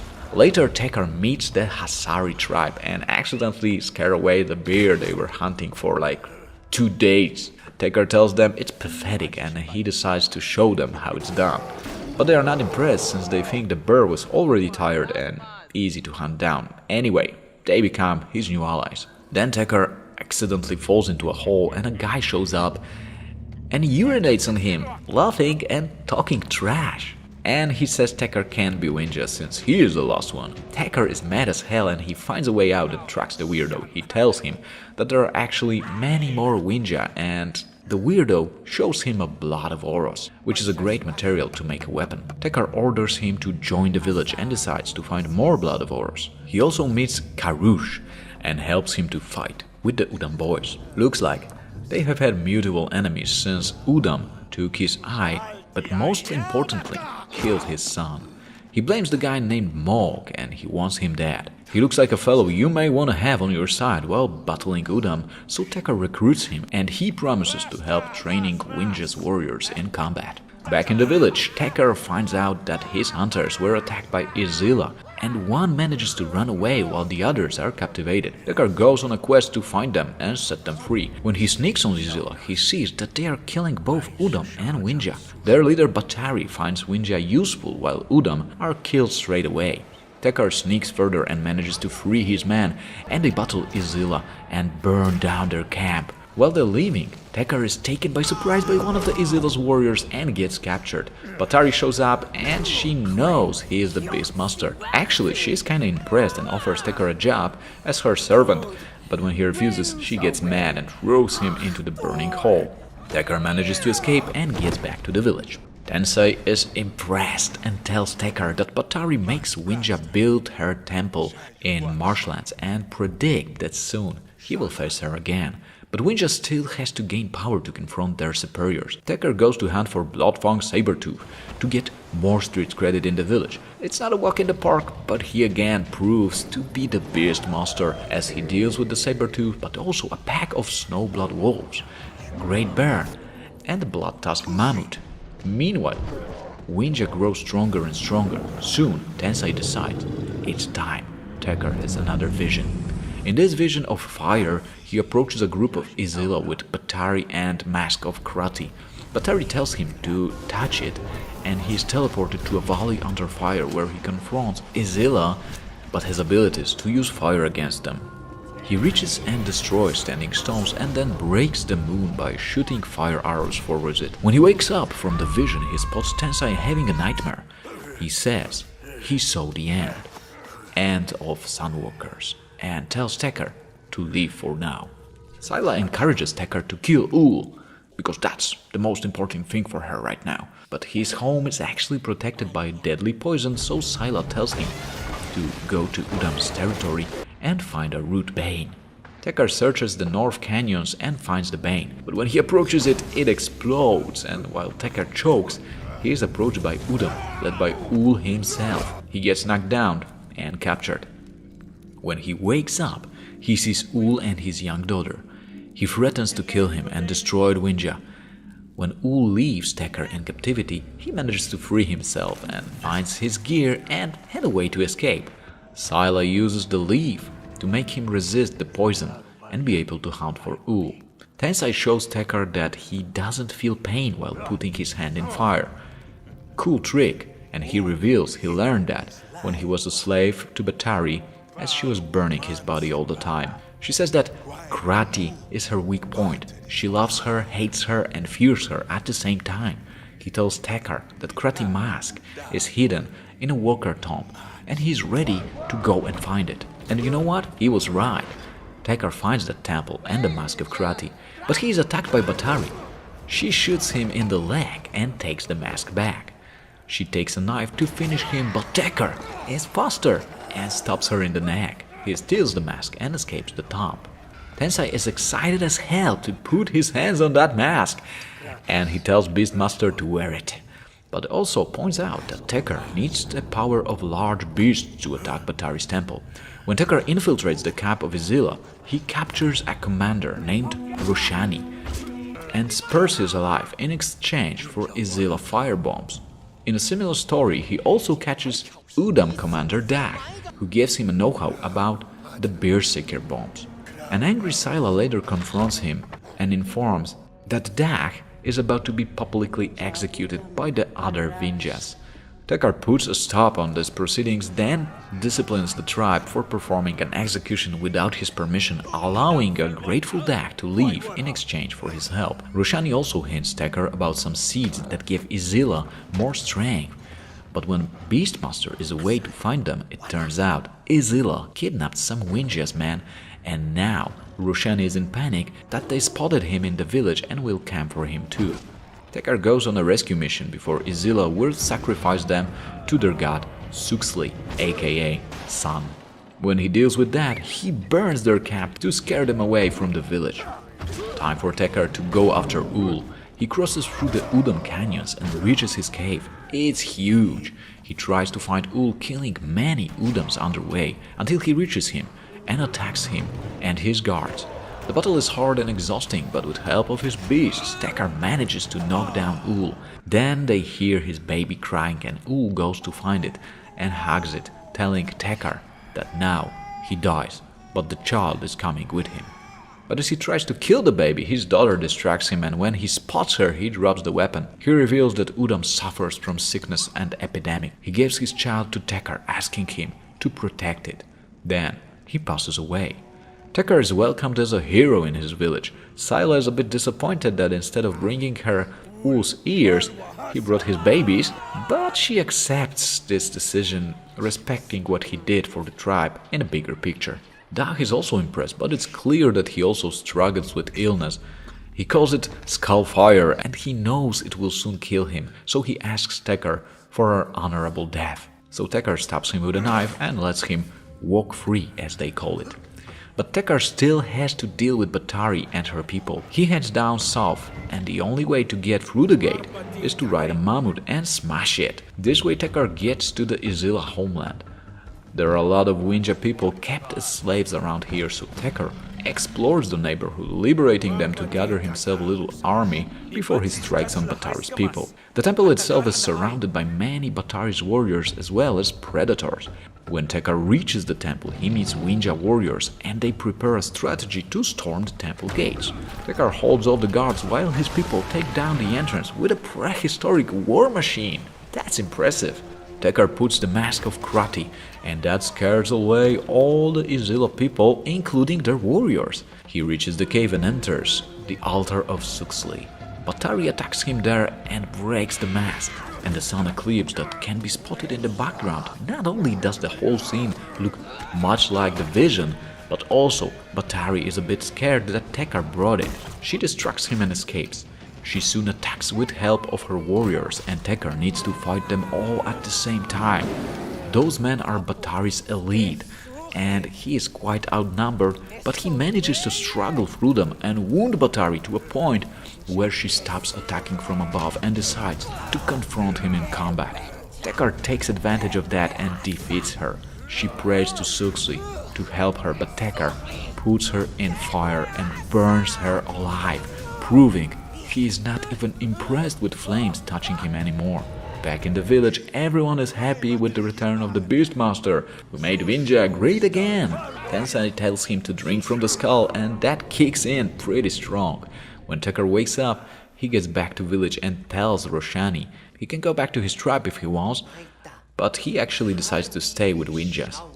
Tekar admits Winja can learn a lot from Izila, and both tribes can coexist. Then we see village celebrating, and Sila is happy how strong the tribe became and how they control the Aurus land. Tensai also pays his respect to the leader, and they all begin to celebrate. We also see the daughter of Ul trying to tame one of the beasts. The kid actually succeeds, and that's how the game ends. Far Cry 5 starts in Montana. Few people tell how beautiful the state is, but soon the perspective switch to a smartphone video of people entering a building guarded by an armed man, and they start to tell a story of a cult that started to buy land and soon took over a huge part of the state and kind of formed a small, almost independent country with their own media and militia. Well, not much government can do about it, and people living here are scared. Then we see the person filming with the phone getting cut during the meeting, and that's how we meet Joseph Sid, aka the father. Soon the signal is lost, and turns out the video was watched by a rookie state police officer flying on a chopper with Sheriff Whitehorse. They fly by next to a huge statue of Joseph Sid. The US Marshal is also aboard with the federal warrant, and the sheriff tells him it's not the best idea to go after Joseph. Everyone except Marshall look a little scared, and Sheriff explains they call the cult members Peggies, after PEG, Project at Eden's Gate. They land on the cult's ground and Sheriff calls dispatch, ordering to send backup if they don't contact in 15 minutes. They walk to a church, and locals seems to be hostile, and the Sheriff tells Marshall that their badges don't mean much to them. Also, Peggies are armed as hell.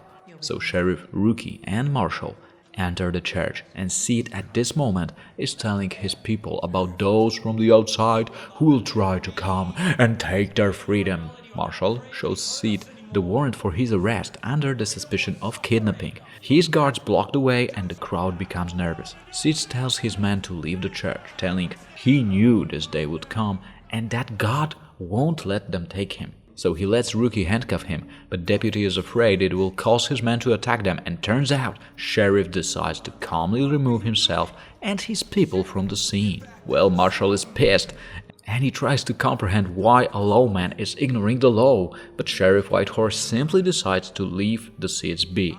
Burke threatens to add the entire sheriff's department to the arrest, but Whitehorse ignores that and simply pushes the door open, daring the marshal to try.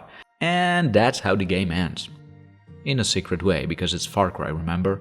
So just like in Far Cry 4, there's a secret ending trigger at the beginning of the game, and if we don't do nothing for 5 minutes, it will go this way.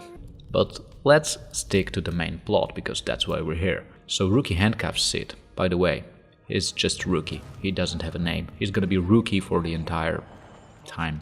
So Rookie handcuffs Sid, and they begin to walk him out of the building. It seems to go well, though the tensions are rising with every step, and we can feel that.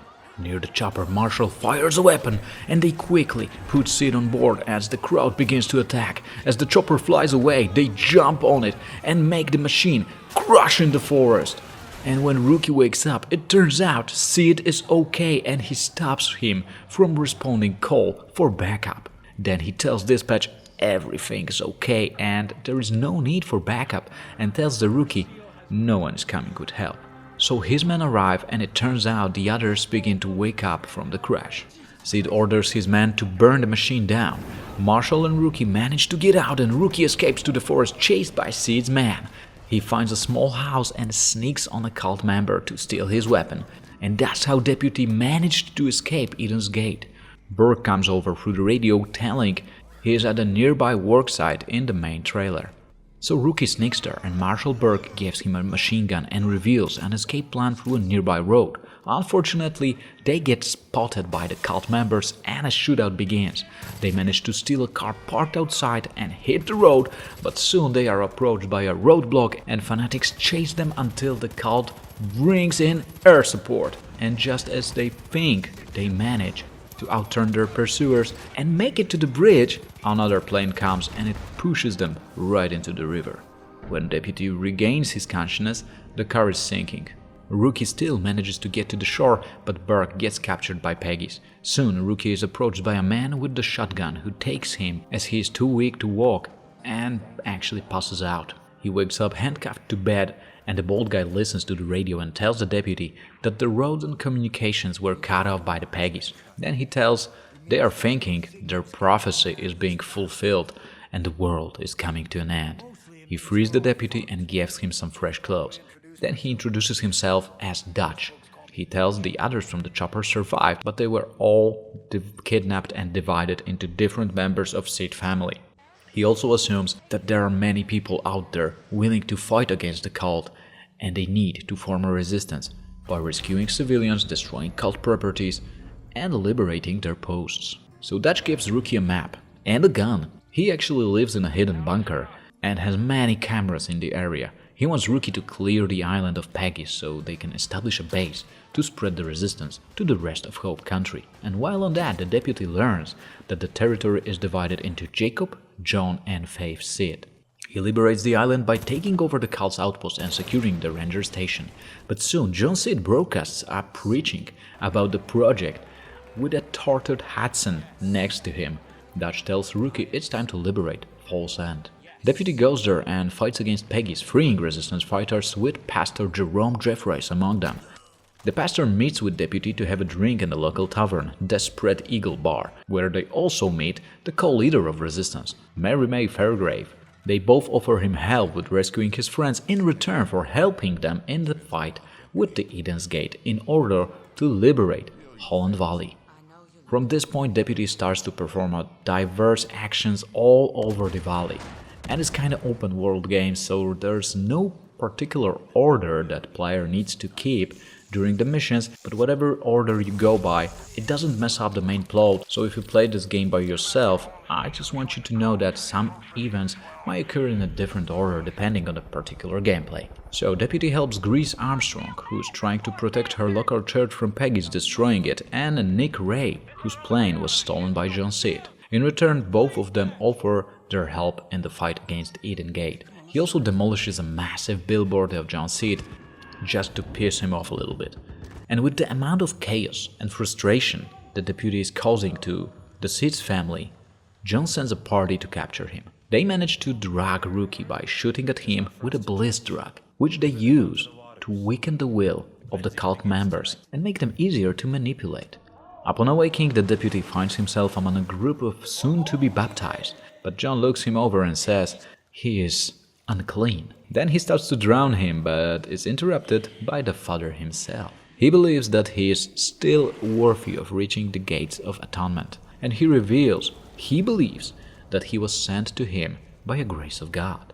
The deputy and 2 other Hope Country resistants are taken to a van. The guard explains to them the painful process of the confession.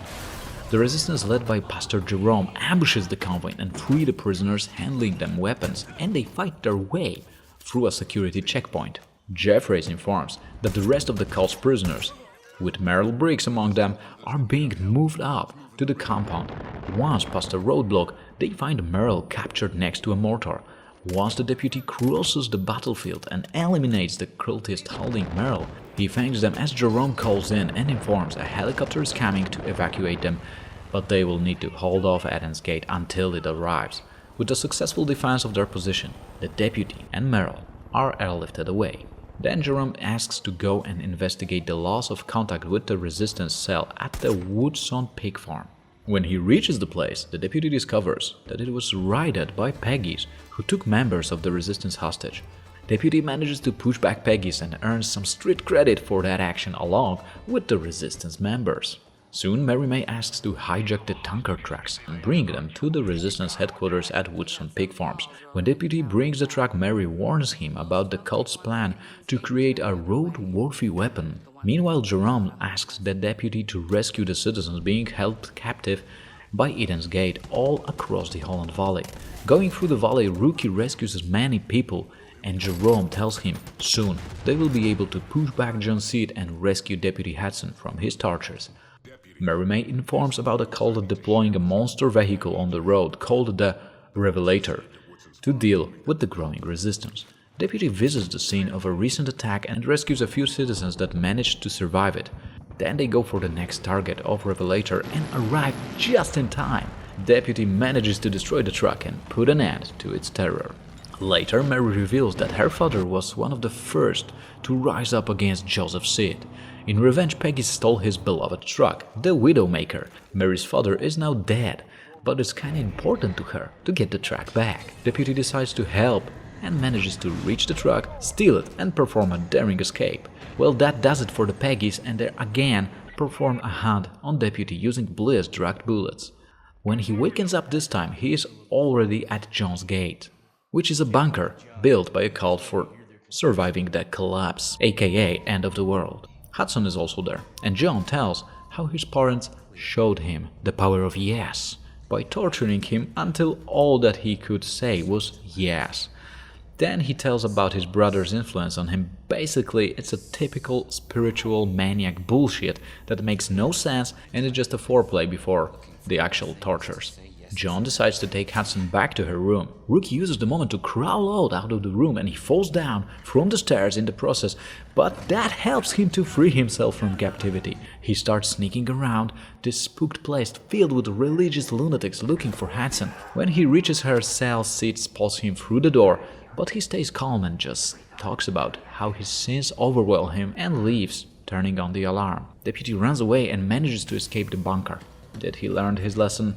I don't think so, since he again just gets back to pissing off Peggies and growing the resistance like he used to before. So he helps to battle Peggies in the Silver Lake trailer park while Cult came to rescue their hostage, who turned out to not even be a real hostage but a defector. Later he meets Zip Kupka, a local tinfoil hatter and a conspiracy theorist who believes that Eden's Gate are sent by the government to spread the bliss over the population and distract the people from the real agenda. Whether his theories make sense or not, he happens to be extremely motivated to destroy Peggies and their supplies of bliss. He also helps to blow up Catamount mines, cutting seeds out of their gold supply. Few other actions, including Merle Brick's stolen truck, the Death Wish, which they later used to destroy more bliss supplies, and air-riding Cult's gas tankers that blows up their fuel supplies, make John Seed again reach his boiling point. He informs over the radio He has captured the resistance in Vaas and tells Rookie to come there if he wants them to stay alive. Deputy enters the church and gets knocked down. He wakes and John gives him a painful tattoo, marking him as a sinner. By the way, the others were also captured, including Pastor and Mary. John forces them to take part in his ritual, and Nick Wright tells John to go suck his lemon. So in reaction, he whispers something to his ear, and after that, Nick softens. John cuts off part of his skin, as those assholes believe that the atonement comes through pain or something like that. Now it's Deputy's turn, but it turns out there was a gun hidden in the Bible, and Deputy grabs it. Fight begins and Sid escapes the church. Deputy secures the building, then he gets on the truck along with his friends and they drive to John's ranch, fighting Peggy's along the way. Sid tries to escape again, but Deputy jumps on the plane and actually that begins a dogfight. Rookie shoots down John's plane, but he manages to parachute himself. Deputy needs to find him and get the key to the bunker where his friend is held hostage, remember? So, John tries to escape through the forest, but Rookie hunts him down and takes the key. Before he dies, John still believes in Joseph's preach, pointing out that the modern world is heading for a doom anyway. But no time for the apocalyptic bullshit, since Deputy still needs to rescue Hudson from John's bunker. Resistance enters the place using the key and goes downstairs, but when they reach John's torture cell, it's filled with dead bodies. But turns out, Hudson is alive.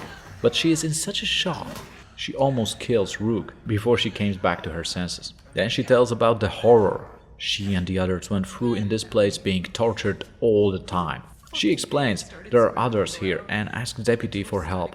They go to the control room and unlock the doors for the rest. Then they decide to burn down the place and destroy the supplies of bliss they have here. And that way Resistance can celebrate their first major victory and the liberation of Holland Valley. Deputy gets back to the bar and everyone is so proud of his actions. Meanwhile, Joseph is memorizing his brother John, telling how kind and full of joy he was and promises to punish those who killed him. And soon Deputy is alarmed by Virgil Minkler about Peggy's attacking the Hope Country jail. And yep, that's exactly what's going on. The place is really under a massive siege. Rookie takes Peggy's from behind and helps to push them back. Turns out Sheriff is there too, and he is relieved to see him. But soon more Peggy's arrive, so Rookie takes the defensive position on the wall and helps to hold the main gate. After the battle, it turns out Sheriff is running a serious resistance facility around here. Deputy meets Tracy, and I guess she's the office bitch here. And also there's this guy Virgil Minkler who gives him a resistance baton, acting a bit like Sheldon from Big Bang Theory, if you know what I mean. So this region is Hanbane River, and it's under the rule of Fate Sid. So you better fasten your seatbelts, because that's gonna be a crazy ride, trust me. But basically Deputy needs to repeat what he did to liberate the Holland Valley. So he meets a guide called Sharky that introduces him to angels. Angels are people so overdosed with bliss, they basically lose the ability to think or reason. He also helps Miss Marble to find her lost cougar, Peaches, and Adelaide Durbman to regain her stolen chopper. Together with Xander Flynn, they find and hijack a laptop that contains the location of Bliss containers, and with help of Adelaide, they truck the boat and destroy that Bliss. Around this point, the Deputy, for some reason, starts hallucinating from Bliss. During his vision, he will meet Faith. She explains how Joseph saved her when she was a drug addict, and he has given her a purpose. Then she takes Deputy to the Word of Joseph, where Malchuk Book is being kept. Suggesting to the Deputy to walk the path, Burke falls over the edge of the statue's book. Deputy jumps off the edge, and the book and Faith promise to set him free, but he just hits the ground and wakes up, surrounded by bodies of those who did not survive the fall. And Faith tells him she will see him soon. So, back to business. Deputy destroys a huge-ass Joseph statue and even goes on the top and burns his precious book like it was a piece of crap. With another vision, Faith leads Deputy to Joseph, who will talk about the world collapsing. And when Rookie wakes up, Tracy is attempting to give him a medication to help clear his head. But you know what? It turns out that Peggy's been pumping bliss into the drinking water system. Boom! That explains everything. This is why Rookie is having those visions without even taking a bliss. He decides to help Virgil to shut down the pumps and the water treatment plant by blowing them up. Then Virgil tells him where to find and burn Bliss corpse, but he still has a bliss in his blood system, and once in a while it actually kicks again. This time, Fate tries to convince Deputy to join her. Fate gets the Marshal Cameron Burke to speak to the Deputy during a boat ride. Burke says Fate knows about the plan to rescue him and says he doesn't want to go back. He then monologues about how he has been thinking about how we are promised a perfect life and that instead it just leads to suffering. He states he is done with his life and instead wants to remain in the bliss. The boat ride ends and Burke gets out, and as he walks, Deputy takes him down, and it turns out they both wake up in the prison surrounded by the resistance. Both Marshall and Deputy are still dizzy, and Tracy is angry that Sheriff brought Marshall into prison believing that fate is all over his head and now he can't be really trusted. Sheriff explains Deputy how after the crash he was under a strong influence of bliss, and if it wasn't for Virgil and Tracy, he would have not survived. Then he asks Deputy to go meet the local doctor. Turns out he knows how to bait angels, so Rookie helps him to gather some ingredients. And later he asks him to test a bait on some local cultist farm, but it turns out it's not working, so he gets back to his research. Deputy gets into the prison through the roof and then through the vents. He finds a key and unlocks Tracy. She discovers that Virgil and Marshall Burke are indeed dead. Now Tracy is real mad and she wants Fate confronted and killed. When Rookie gets outside, he is haunted by another hallucination where Fate guides Sheriff Whitehorse in picking a bliss flower. As the deputy tries to reach out to the sheriff, Fate sweats their bond away, threatening him as the sheriff walks away. Then she sends angels and clone herself to confuse the deputy in the fight, but he notices that the real one is surrounded by red leaves and he manages to take her down. Fate tells Deputy that he is the one who will decide how this will end, and she acts like she saw the future. She begins to walk into the water, leaving Rookie with the statement, "He will be the hero, but he will have to choose." And then she drowns. Deputy enters Fate's bunker in order to save Sheriff. On the way, he briefly encounters Joseph's and fights angels until he reaches Whitehorse high on bliss. Sheriff tells he don't have much time and Rook needs to hurry. Then he tries to hang himself. Deputy runs through the bunker and stops the production of bliss by shooting down the central valves. That clears up the air, and Sheriff gets his reason back, sending a message through the radio that they need to escape this bunker before it blows up. And that's how the resistance took back the Henbane River. They get back to the prison and meet Tracy, paying some respect. Sheriff tells him he is proud of him and orders him to find Joseph and take care of him.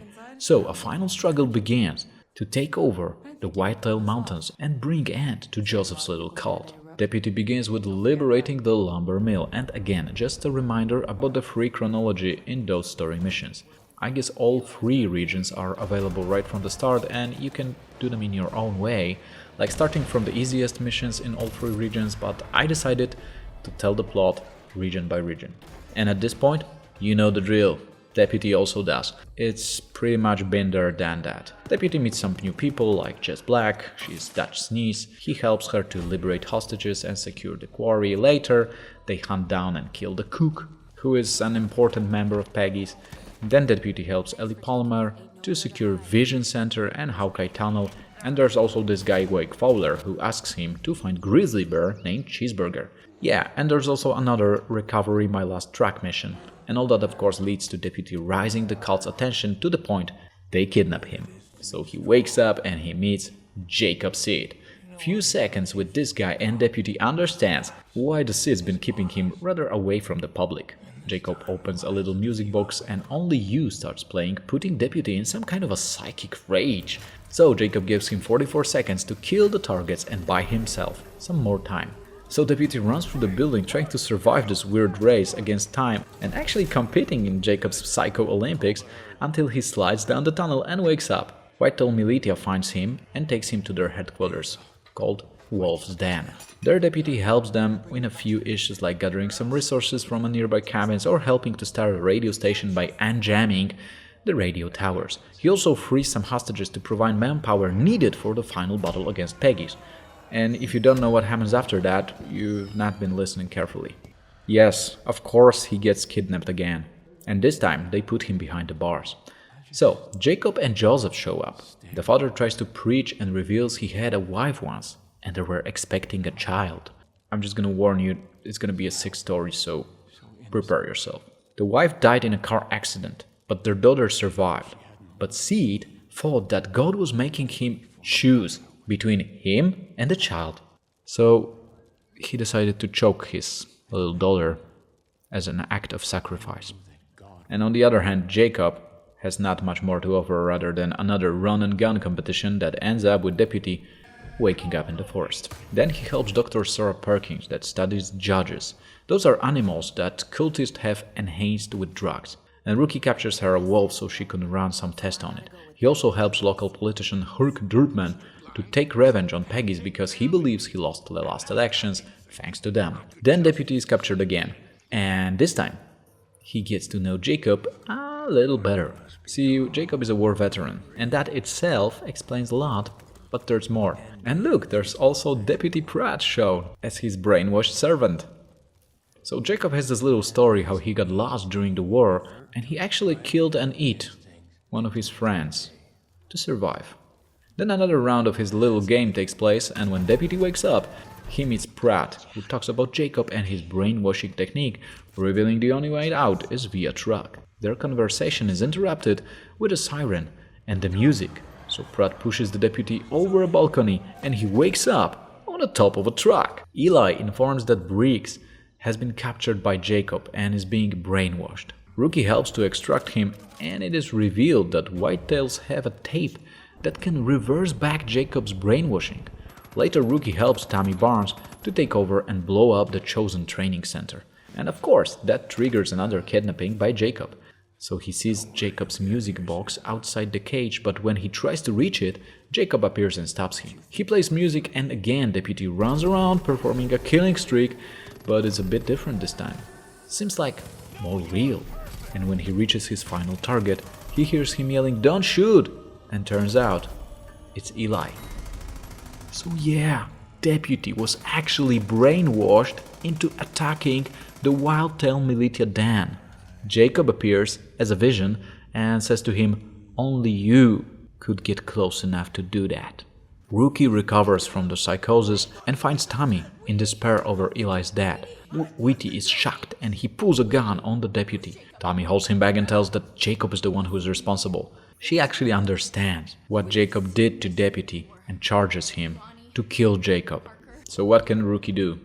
He decides to leave the den and face Jacob. He destroys the speaker station to prevent the music from brainwashing him. Then he hunts Jacob and wounds him. Dying Jacob tells that empires are meant to rise and fall, and so will America. And Joseph had foreseen everything, and Deputy did exactly what he wanted him to do.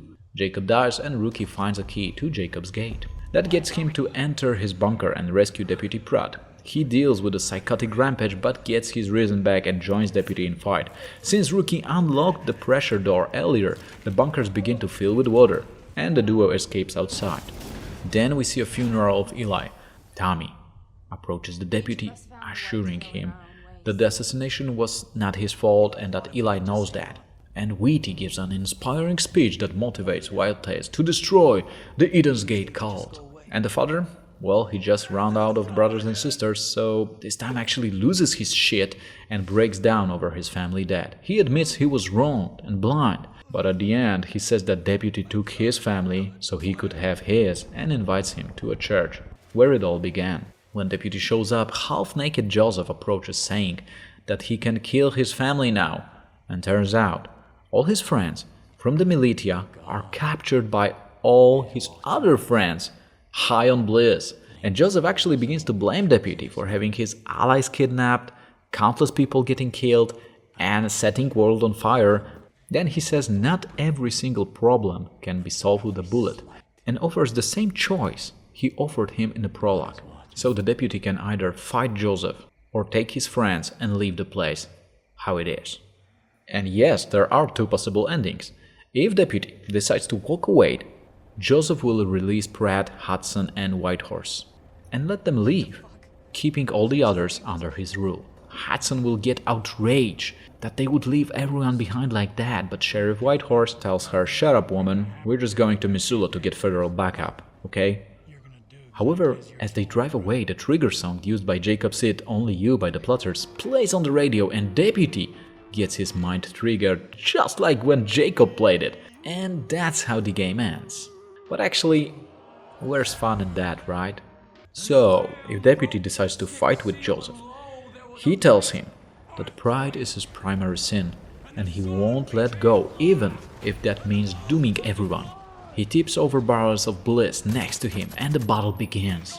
Rookie actually fights all of his hypnotized friends, which is like 12 people at the same time, and when he knocks one down, he has a chance to revert that person to a normal state unless Joseph reverts them first. So when Deputy manages to save all his friends, Joseph is finally defeated, captured, and gets cuffed. But on this moment, a nuclear explosion takes place across the lake and everyone jump into a car trying to escape and reach the Dutch bunker before the wave hits them. And on the road, even more nuclear explosions can be seen in the distance and fire spreads everywhere. Trees begin to fall down on the road and one of them crashes the car driven by Sheriff. Turns out, only Rookie and Joseph survived that crash. Deputy is injured, but Sid drags him into a bunker. Next thing he sees is Joseph standing over Dutch's dead body, and Rookie finds himself cuffed to bed, and the father tells that the politicians has struck with God's fire, and he was right, and the collapse has come. He also tells he would kill him for what he did to his family, but since he is all that he has now, he will be his new family. And he ends his monologue saying, I am your father, and you are my child, and together we will march to Eden's Gate. And that's how the game ends. Far Cry New Dawn starts where Far Cry 5 ended. Carmina Rai, who is the daughter of characters from Far Cry 5 born on the day the nukes explode, explains that those who managed to survive found shelters in the underground bunkers, and actually after about 6 years the life returned to the surface, and so did humans.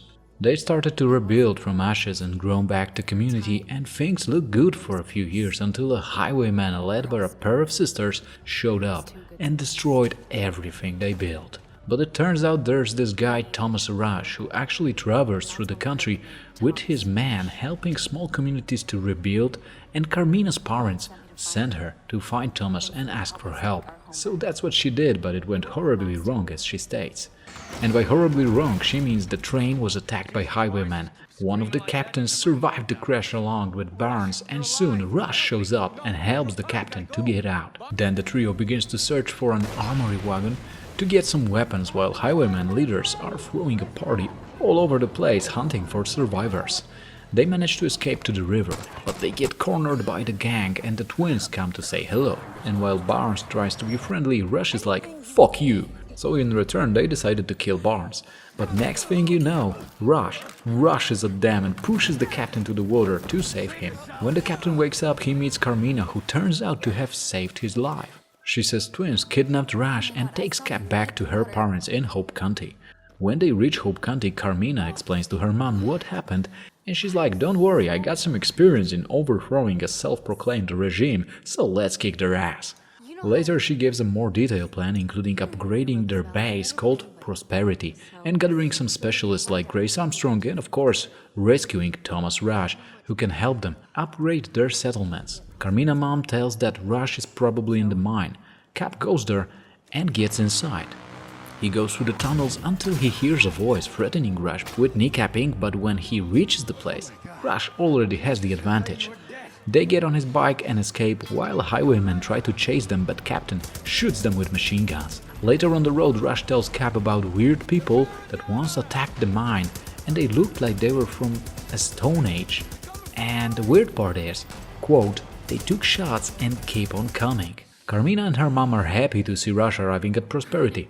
He's a bit wounded, but with his help they are able to upgrade the base, but he's not really sharing the enthusiasm, as he points out they need more people like experts in different fields.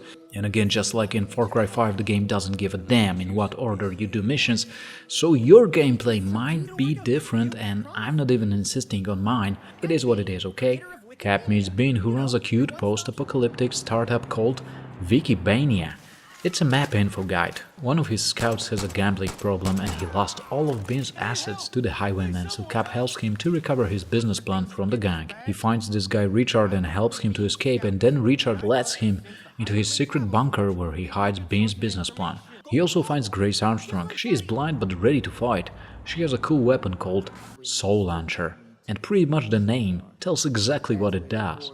Problem is that Highwayman stole it, so Cap goes after it and gets it back. Then Grace explains how it works and tells him to bring back a few other things. Gathering those specialists from the area is important to build a strong settlement that will be able to defend against the Highwayman. So basically Cap just helps them one by one, and he also gathers some ethanol, which is like fuel they use, and from time to time he also destroys a Highwayman outpost. So, Selene is like a self-proclaimed medic who harvests herbs, and you see she tests most of them on herself. She needs Captain to get back her field kit that fell into a silo, well, a huge one. And the hard part is not actually to get it, but rather get back without drowning.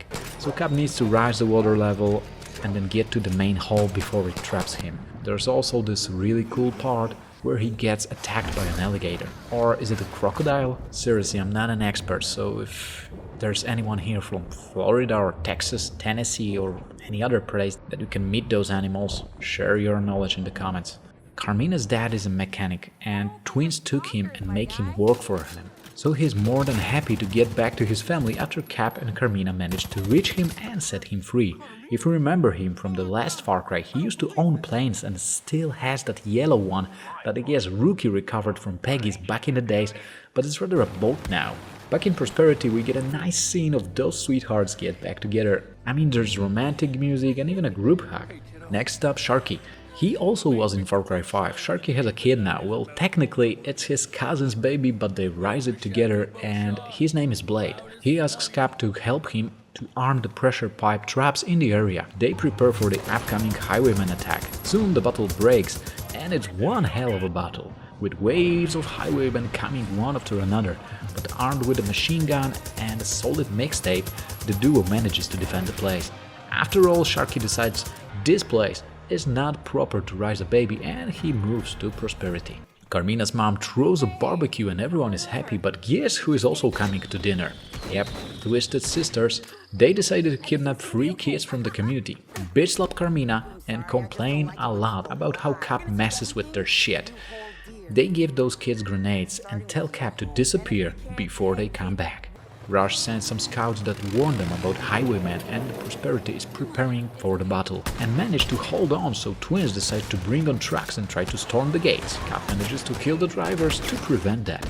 Then Highwaymen try to plant the bombs on the walls, but again fail to do so, so they decide to take a rain check. So community survived, but still they lost many during the battle, and if twins come back they won't have manpower to defend again. Rush suggests to ally with the group from the north, New Eden. Carmina's mom tries to tack to his reason, but after Rush sees them in action he doesn't listen, and on the other hand, they don't have much of a choice. And also Carmilla steps in, telling her mom to shut the hell up. I'm just kidding.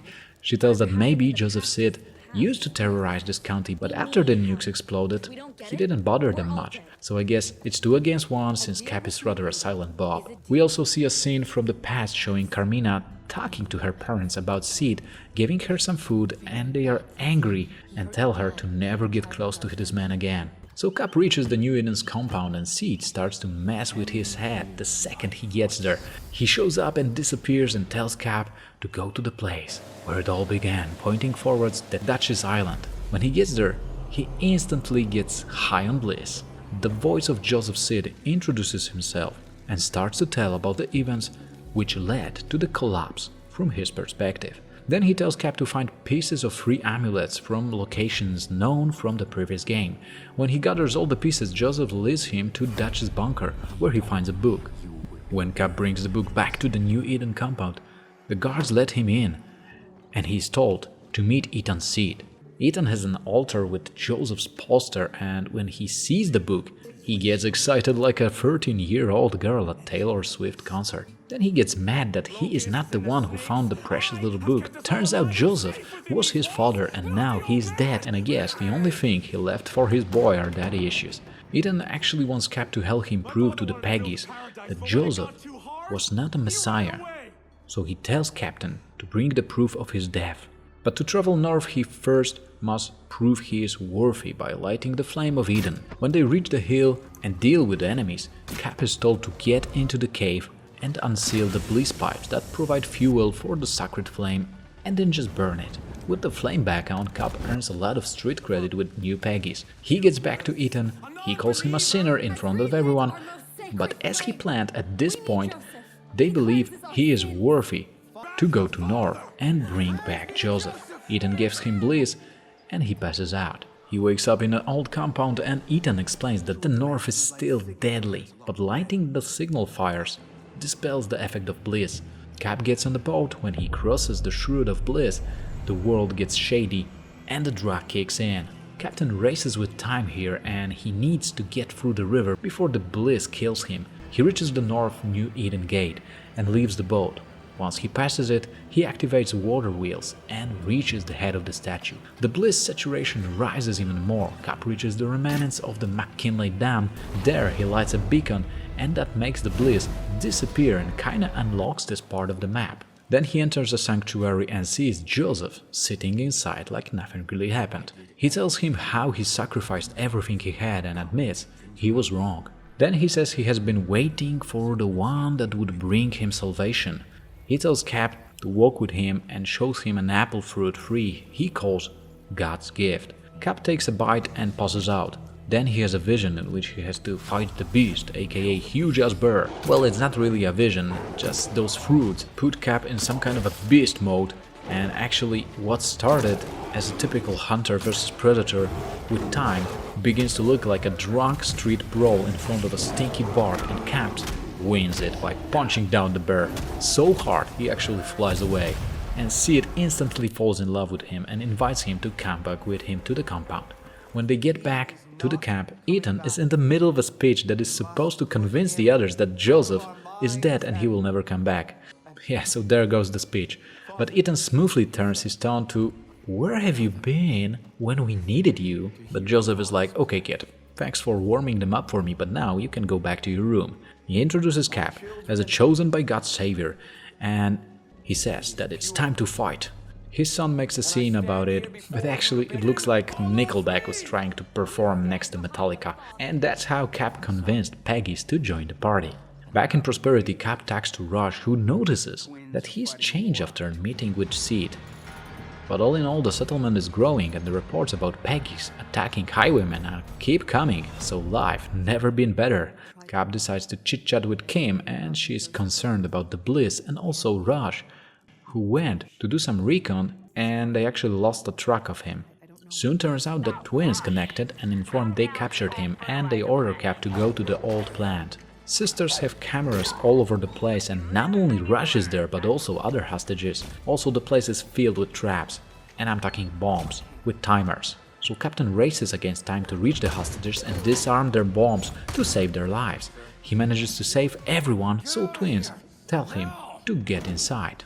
Raj is already chained and twins order Cap to handcuff himself, but when he does that, they instantly kill Raj. Then they trash talk and beat Cap a little bit until he gets so mad that he triggers the beast mode and he breaks the chains and starts to throw them all over the place. At one point Mickey grabs a gun and shoots him out of the window. Then we see a flashback of twins talking to their mom and leaving her to hit the road with their dad, and mom warns them to watch out. But they are already clearly under his strong influence. Then sisters wake up Cap by kicking him in the head, but since he looks badly injured, they decide to just leave him. He manages to get himself together and bring Rash's body back to Prosperity, where they give him a funeral. Kim tells Cap to find a promoter of those fights that highwaymen like to bet on. His name is Irwin, and he tells he owns the money, so he really is into the idea of scamming them. Cap shows him he has a strong punch, so Irwin decides to put him in the arena under a nickname Lollipop. It's pretty medieval out there, but Cap manages to get along and survive long enough to meet the regaining champion and defeat him. Irwin puts some money on him and under a nickname Lollipop, he looked like a total underdog, so he earned him a lot of cash. In return, Irwin decides he will help Cap to get close to the twins. He tells about this guy Frank, who is Twins' best trusted man, but Irwin hates him, so he tells Cap to kill Frank. See, Frank is a prison warden, so he decides to deliver Cap into a prison as a prisoner. On the way, he explains that the demolition derby is coming up and the winner will get to dine with twins. But since the spots are already taken, Cap needs to empty one by killing Frank, who is about to participate in the race. Then Irwin will use his connections to put Cap into that empty spot. So Irwin hands over Cap to the guards. They lead him to his working station, where his job is to make bullets. At one point, twins pass by and Cap overhears that someone very important came to meet them. Shift ends and Cap walks on the prison yard. There, one of the prisoners shares an escape plan. Cap starts to sneak around and finds a key. Then he gets on the rooftop and steals Frank's racer gear and kills Frank himself. Using the key, he manages to walk out and get back to Irwin's truck. Then Irwin hooks Cap with the proper wheels for the derby, and the grande finale begins. Cap needs to win the derby to get into a fancy dinner with twins. Rules are simple: last one standing wins. So he just kills everyone, and then he gets an invitation to celebrate with the Highwayman's elite. Cap walks inside the VIP section. Lou sits on the throne and everyone is impressed. Then Mickey enters and introduces Ethan Seed. Turns out Ethan made a deal with twins to hook them up with the sacred fruit that will give them more strength. In return, Seed wants them to burn New Eden to the ground, like now, at this moment, okay? So they leave instantly, and there goes Cap's chance to kill them. Well, but since he is already here, he decides to find a weapon and kills some of the Highwayman's lieutenants. Then he just escapes the place with a stolen vehicle and goes to New Eden. When he arrives, the place is already burning. He finds a few survivors. They tell him the twins are in the chapel, and when he gets there, they sneak on him when he tries to help one of the survivors. They throw smoke grenades and the battle begins. Cap has to fight the twins and their soldiers, dogs and everything they got, but he manages to take them down. Lou dies first and Mickey breaks and starts crying. Then before she dies, she tells Cap he reminds her of her mom and admits she should listen to her. Here Cap has a choice. If he spares Mickey, she will leave and go back east to look for her mom, leaving the violent past behind her. If he kills her, well, she dies. Then Cap meets Joseph and Ethan is by his side. Ethan tells him what had to be done and takes God's fruit. He takes a bite and begins to transform. The father asks Cap to stop him, as his soul is not clean. So Captain runs after him and follows him to a nearby cave where they have a duel.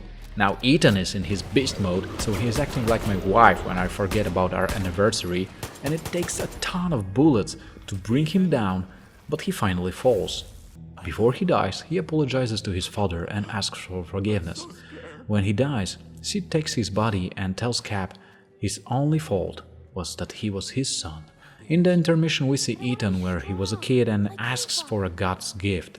Joseph explains to him that he will never give him that fruit because it's not God's plan, and that angers Ethan, who tells him that he is old and when he dies, he will take it anyway. Back to the present, father burns the tree down and admits he now understands that he is not God's shepherd, and he brought only pain and suffering with his actions. He takes Cap's hand and puts gun into his chest. So again, it's time to make a decision. If Cap kills him, he dies, though his body is gone after you come back later. And if he spreads his life, he burns the tree down, buries Ethan, and lives in an unknown direction. After deciding Joseph's fate, the captain heads back to Prosperity to visit Thomas Rush's grave. Carmina approaches and shares a beer, saying that Rush would be proud. She also reveals she has high hopes for the better future and shares a toast with Captain. And that's how the game ends. Far Cry 6 starts on a Caribbean island that for almost 50 years was cut from the outside world after the guerrilla revolution.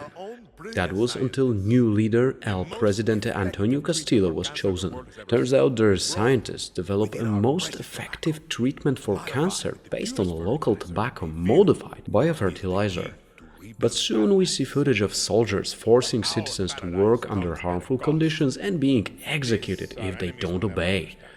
Then we see Lita trying to convince Dani and Alejo to join her in the resistance, but they rather want to escape to the USA. Soon power goes down and the military shows up looking for workers. Alejo throws a bottle at them and gets a bullet in the head in return. Lita and Dani try to escape to the boat that should get them to Miami.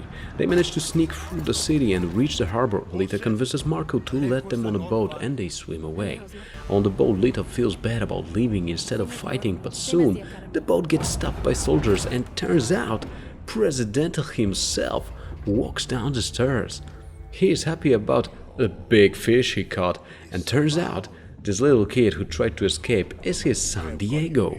He takes his boy and locks the rest on the boat, and soldiers shoot holes in the deck so the boat starts drowning. Next thing we see is Dani waking up on the beach. She spots Lita, but she is badly injured. Before she dies, she gives Dani her phone and tells her to find Clara. Dani has no choice, so she loots some weapons on the beach and then goes to the jungle, and turns out this place is full of soldiers also looking for the same thing, I guess, because Clara apparently runs the resistance. At one point, Dani is approached from behind by one of the guerrillas who takes her to the camp. So she meets Clara and she's like, well, I only need a place to crash for a few days. And Clara is like, bitch, does this look like a homeless shelter? And Dani is like, well, actually, it looks even worse. And things get a little bit tense, but before you know, they share bedtime stories. So here's the deal. Guerrillas have this base on the other island, and they came here to free the tobacco plantation. It went wrong and 6 of them survived. So now they try to get back to their island, but there's this blockade on the sea, and Clara tells Dani to go find Juan Cortez. And Dani's like, girl, I'm not working for you. So Clara reminds her that if she wants to stay, she has to pay her rent. Dani finds Juan and turns out this guy is like Jack Sparrow of the guerrillas. By the way, he also has a pet alligator. At first he plays hard to get, but since the bartender betrayed him, he has nothing better to do than to go with Dani. And when they return to the camp, Juan shows her how to craft, because that's actually why they want him back. They need a coach. Then he tells Dani to go to the east side on the island and meet his contact. When she finds Raiza, she helps her to steal uranium from the military.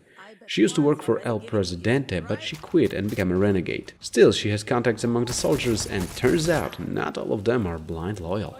After they manage to steal some uranium from the fort, they bring it up back to Juan. He uses it to build Supremo, aka a backpack that shoots with whatever you put inside. Then Clara orders Dani to attack one of Castillo's plantations and burn it to the ground. Julio helps her on the job, and Clara is super happy, so she tells Dani to meet this guy Benito. He makes a clear deal. He will help the guerrillas, but in return he wants Dani to go to the gas depot and bring him some fuel, and as a cherry on that cake he also wants Comandante Rosario to be assassinated.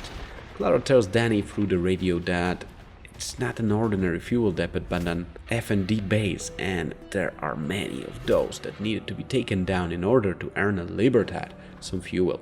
Dani single-handedly takes over the whole freaking base. Well, okay, she had Supremo on her back. Then Benito tells her to go to the Comandante and warns she is a murderer and she is loaded with weapons. Actually, it's true, but luckily Dani finds a tank, so they needed Benito and his fishermen to get out of the island. There's still that blockade thing, but Clara decides to act instead of talk and fires some flares in the middle of the camp, and they have no choice just to escape. She also gives a great motivational speech, and actually everyone decides to put on a fight. Juan goes to steal a chopper, but the airspace is blocked by the military, so Dani must blow up the anti-aircraft cannon. When she deals with that, she needs to deal with the ships forming a blockade. She goes on the top of the lighthouse, where she meets Julio, ready with an RPG. But Dani needs to clear those ships from soldiers, so she jumps into the water and gets on board and paints the deck red, and literally paints the deck red. Then Julio fires an RPG to burn the ships down, and Dani meets Clara, who comes on a motorboat. Mission accomplished, they are swimming away with ships blowing up in the distance. During the boat ride, Clara explains her vision of the future, proving that she is rather realistic about the fact that the victory in the revolution will be just a beginning and it would take decades to put Yara back in prosperity. When they reach Juan, he says Julio is missing. Turns out he got captured and El Presidente comes to say hi and gives one of his boring lectures to Diego using too many animal references. Then he orders Diego to kill Julio. Kid takes a gun and puts it down. So instead of a quick death, Julio receives a long, painful one. Gorillas receive a picture of dead Diego and Clara tries to get into Danny's head and make her to stay and fight. Well, I guess it works and Danny sticks around.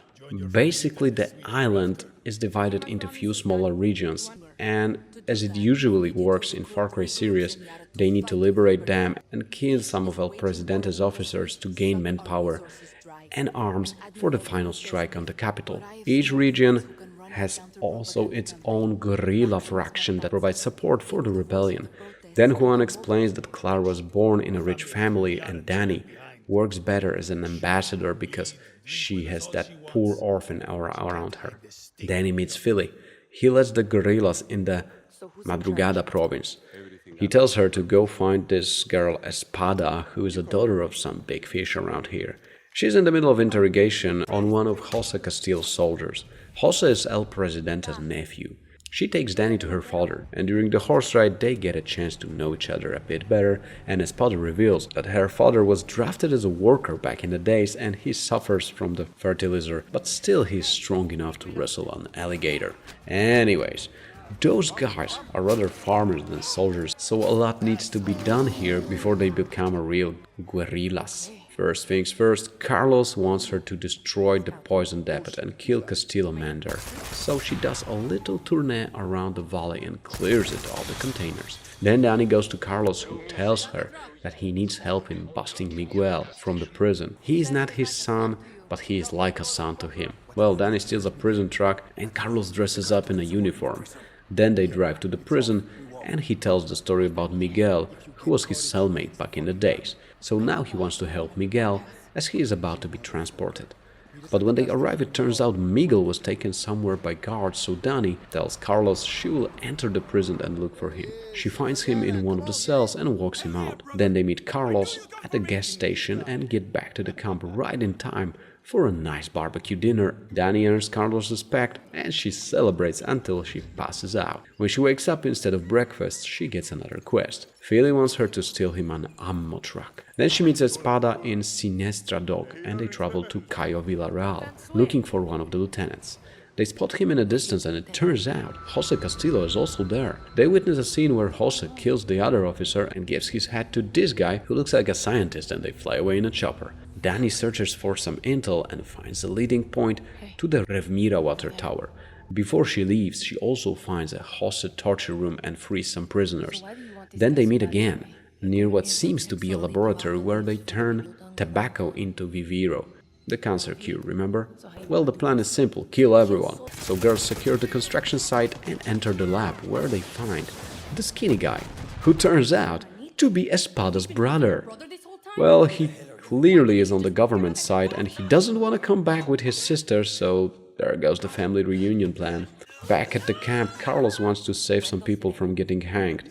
They decide to sneak into the charge tower the night before the execution and wait, and then sabotage the whole thing. When Jose arrives, turns out one of his prisoners is actually Espada's brother.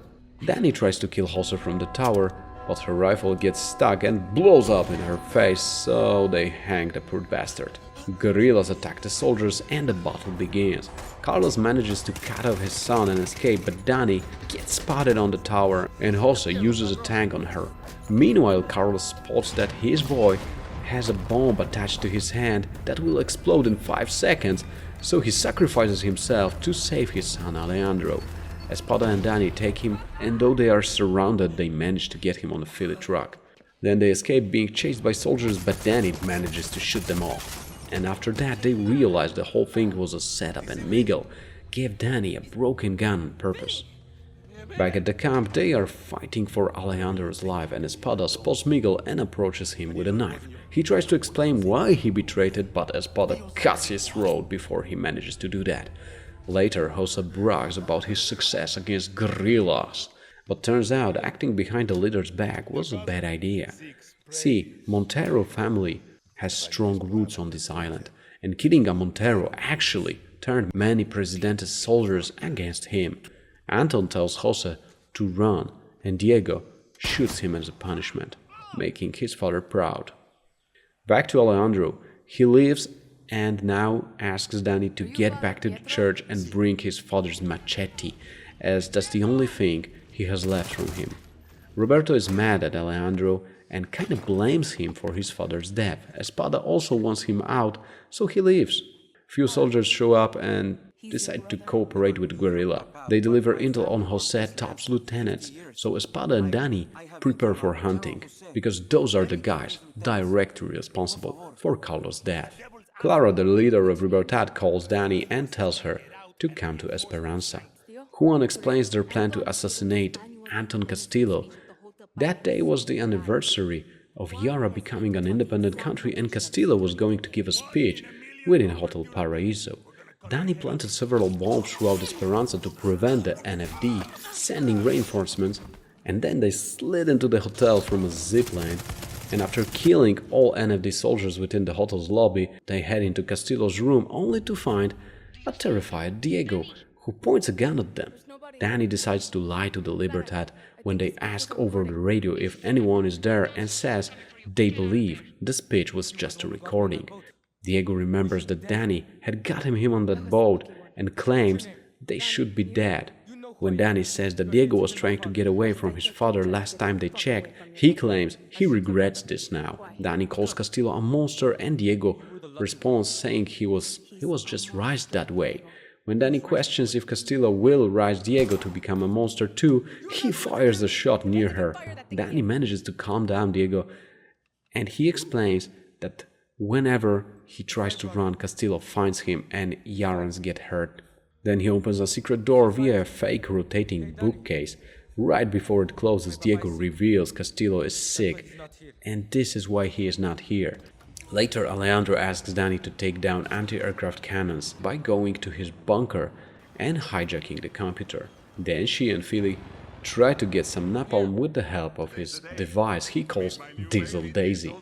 Well, they do get ambushed by enemies and Daisy gets destroyed, but they defend her long enough to produce some napalm. Guys in the camp want to mark Alejandro as a traitor, but Espada protects him and she tells them it's better to direct the anger on the tobacco fields. They have a plan to strike on all strategic points and take back the entire region. Philly shows what he did to a plane that Danny stolen for him earlier, and Danny takes it for a ride. She destroyed 8 fields and Espada informs that she has Jose cornered at the airbase. Danny flies there and checks the control tower, but actually the guy is not there. Next thing she sees is Jose approaching on a helicopter and machine gunning the tower, so I guess it will be a chopper against super explosive jetpack confrontation. And you know what? Jetpack won, and Espada finishes Jose by putting grenade in his mouth. Classy. With Jose Castillo dead, guerrillas liberate Madrugada. While they are celebrating, Clara shows up and tells Espada that she can help them in Libertad. Meanwhile, Anton and Diego sit next to Jose's coffin and Castillo gives another charming lesson to his boy. Time to meet another leader, El Tigre. He struggles with Benitez, who is the head of Castillo's fleet. There's also Lorenzo and Lucky Mama. El Tigre is excited to meet her, but the rest is not too keen on starting another revolution, so Danny must earn their sympathy by doing stuff. And while she's on a quest to get some medical supplies from a chopper that was shot down, this girl Horon shows up looking like a Fortnite skin. But soon soldiers show up, so they need to fight, and that's how Danny earns some street credit. And when Horon finds out that 67 legends, aka old people from the forest, are alive and she can meet them, she gets so excited. But actually, when she introduces herself as part of La Moral, the elders are not impressed, as they consider them rather a street gang than real guerrillas. And actually, this is the kind of mess Danny has to deal with around here. Horan gets angry and tells Danny to meet her leader, as they are way too cooler to hang out with than those 67 legends. So she goes to talk to Yelena, and Danny decides to make a good impression by rescuing the hostages that Benitez holds on one of his ships. So she conquers that ship, shoots down a few planes from the sky, and escorts hostages back to the coast. And Yelena is like, okay, I like you now. Juan calls and wants to meet. He wants her to deliver Viviro packages. Turns out he actually sells it to CIA behind Clara's back since they need money for the revolution. And he doesn't want Clara to get involved, as this might be a scratch on her reputation if anyone finds out. During the job, Dani gets attacked by General Raoul, who knocks her out. She wakes up in jail. Anton tells her that he knows about the deal with the CIA. He tells that back in '67, he and his papa were locked in that exact cell. And then he orders Raoul to torture her a little bit. Diego asks him to stop, and when his father tells Raoul to proceed, Diego kills him and explains to his dad that Dani saved his life back in the hotel. So he actually pretends he spares her life, but when they are leaving the cell, he throws a grenade behind Diego's back. She covers it with General's body and survives the explosion. Then she escapes the burning bunker. Dani informs Juan that Anton knows about the CIA and that Diego saved her, and they decide not to tell Clara more than she needs to know. Later, El Tigre asks Dani to investigate the Bio Vida facility. She needs to get some photos proving that the regime is breaking human rights by experimenting on people there. She shows those pictures to Lorenzo to make him angry, but he still doesn't want to be a part of the revolution. Yelena tries to inspire others to act. She tells a story of Benitez walking into her class and calling kids by the name just to shoot them in the head. Before she ends, El Tigre shows up and they join forces. And El Tigre asks to rescue this Carlito, who he considers a baddest motherfucker out there. Then he goes to the museum and turns out Carlito is a tank. So they steal it and drive it to the cave. Later, Dani does few jobs for La Morale. Nothing fancy, just money convoy ambush and attack on the hotel, but it's enough to get Castillo's attention. Benitez gives an interview, and despite what she looks like, she is a she, trust me.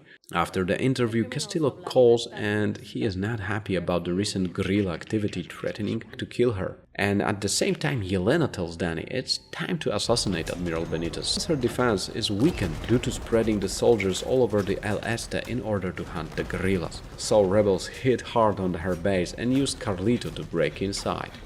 But Dani is the only one who makes it, as the base was blocked by the falling walls. She finds Benitez, who hides behind the hostage, but manages to take her down.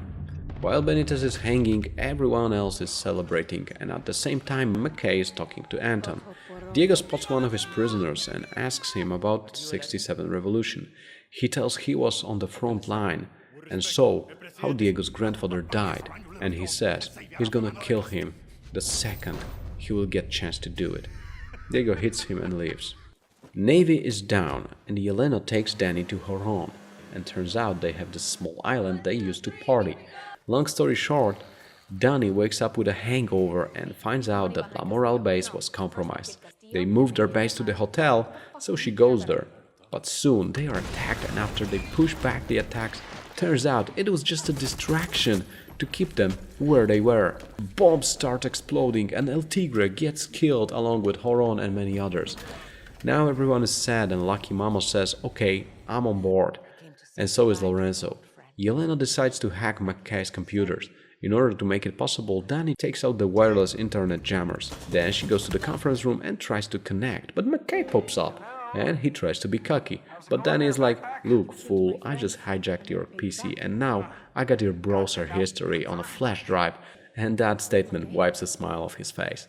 Turns out McKay is running some heavy research at La Joya Refinery. They are making chemical bombs there. Dani takes down the place by activating the manual override switch. After that, she meets Lucky Mama and she tells her to destroy the poison they use to harvest Viviro. So Dani destroys production substances and goes to McKay's chemical plant. Again, she finds a computer and lets Yelena hack it, so she can tell Dani how to destroy the facility. Dani manages to find a downstream ozometer and blows it up. Yelena tells Dani to destroy Castillo gasolina fuel reserves, and that actually is like a kick in the nuts to Castillo's army. Turns out McKay is hiding near one of the warehouses, but when Dani gets there, she only finds a bomb with a 30 seconds timer. Luckily, Dani survives, and Yelena soon tells her that she has another intel about McKay escaping in one of the ships. Dani jumps on a jet ski and goes after it. Then she breaks inside and fights her way into the bridge, where she corners McKay. He actually is on the phone with Juan, who tells Dani that they made a deal offering a lot of money if they let him go, and they need that cash to win the war. Juan asks Danny to leave him alone, since they have won already. Well, Danny has to make a choice, but whatever she does, it doesn't affect the plot at all. But anyway, Guerrillas got another region back and get a step closer to liberate Yara. Clara shows up and welcomes them to the Libertad. Then we see Presidente giving a boring speech about terrorists and punishes his son for not paying attention. Danny travels to Valle de Oro to find Maxima's Matanzas. Their camp is actually taken by soldiers, so Danny takes them down and finds Talia hanging on a rope. Soon, she also meets Bicho and Paolo. And those are probably the worst characters in the entire Far Cry universe, but Danny still needs to do some shitty jobs for them to get their support before the final strike. First, she is sent to this guy Bembe. He's a black market smuggler and Matanzas owe him money. Soon it turns out that he's smarter than all Matanzas put together. He tells Danny to get him something from a safe in Udia Hotel. Then he sends her to collect refugees and help them escape. After that, Bembe clears the debt. Paolo is grateful but asks Danny not to tell Talia about it. So to earn some respect from Talia, Danny helps her to free the prisoners kept in the zoo. She also downloads security camera footage as a proof that government was using tortures on people there. Talia tells Danny to get her friend Matthias out of the Maria Marquesa's Mindfuck Academy, as she calls it. She approaches him when he tries to save a wounded guide, so Danny helps him to collect a medic kit, and I guess this pure bastard is going to be okay. Then Danny helps Bicho to start a guerrilla radio station and ruin Maria Marquesa's press conference.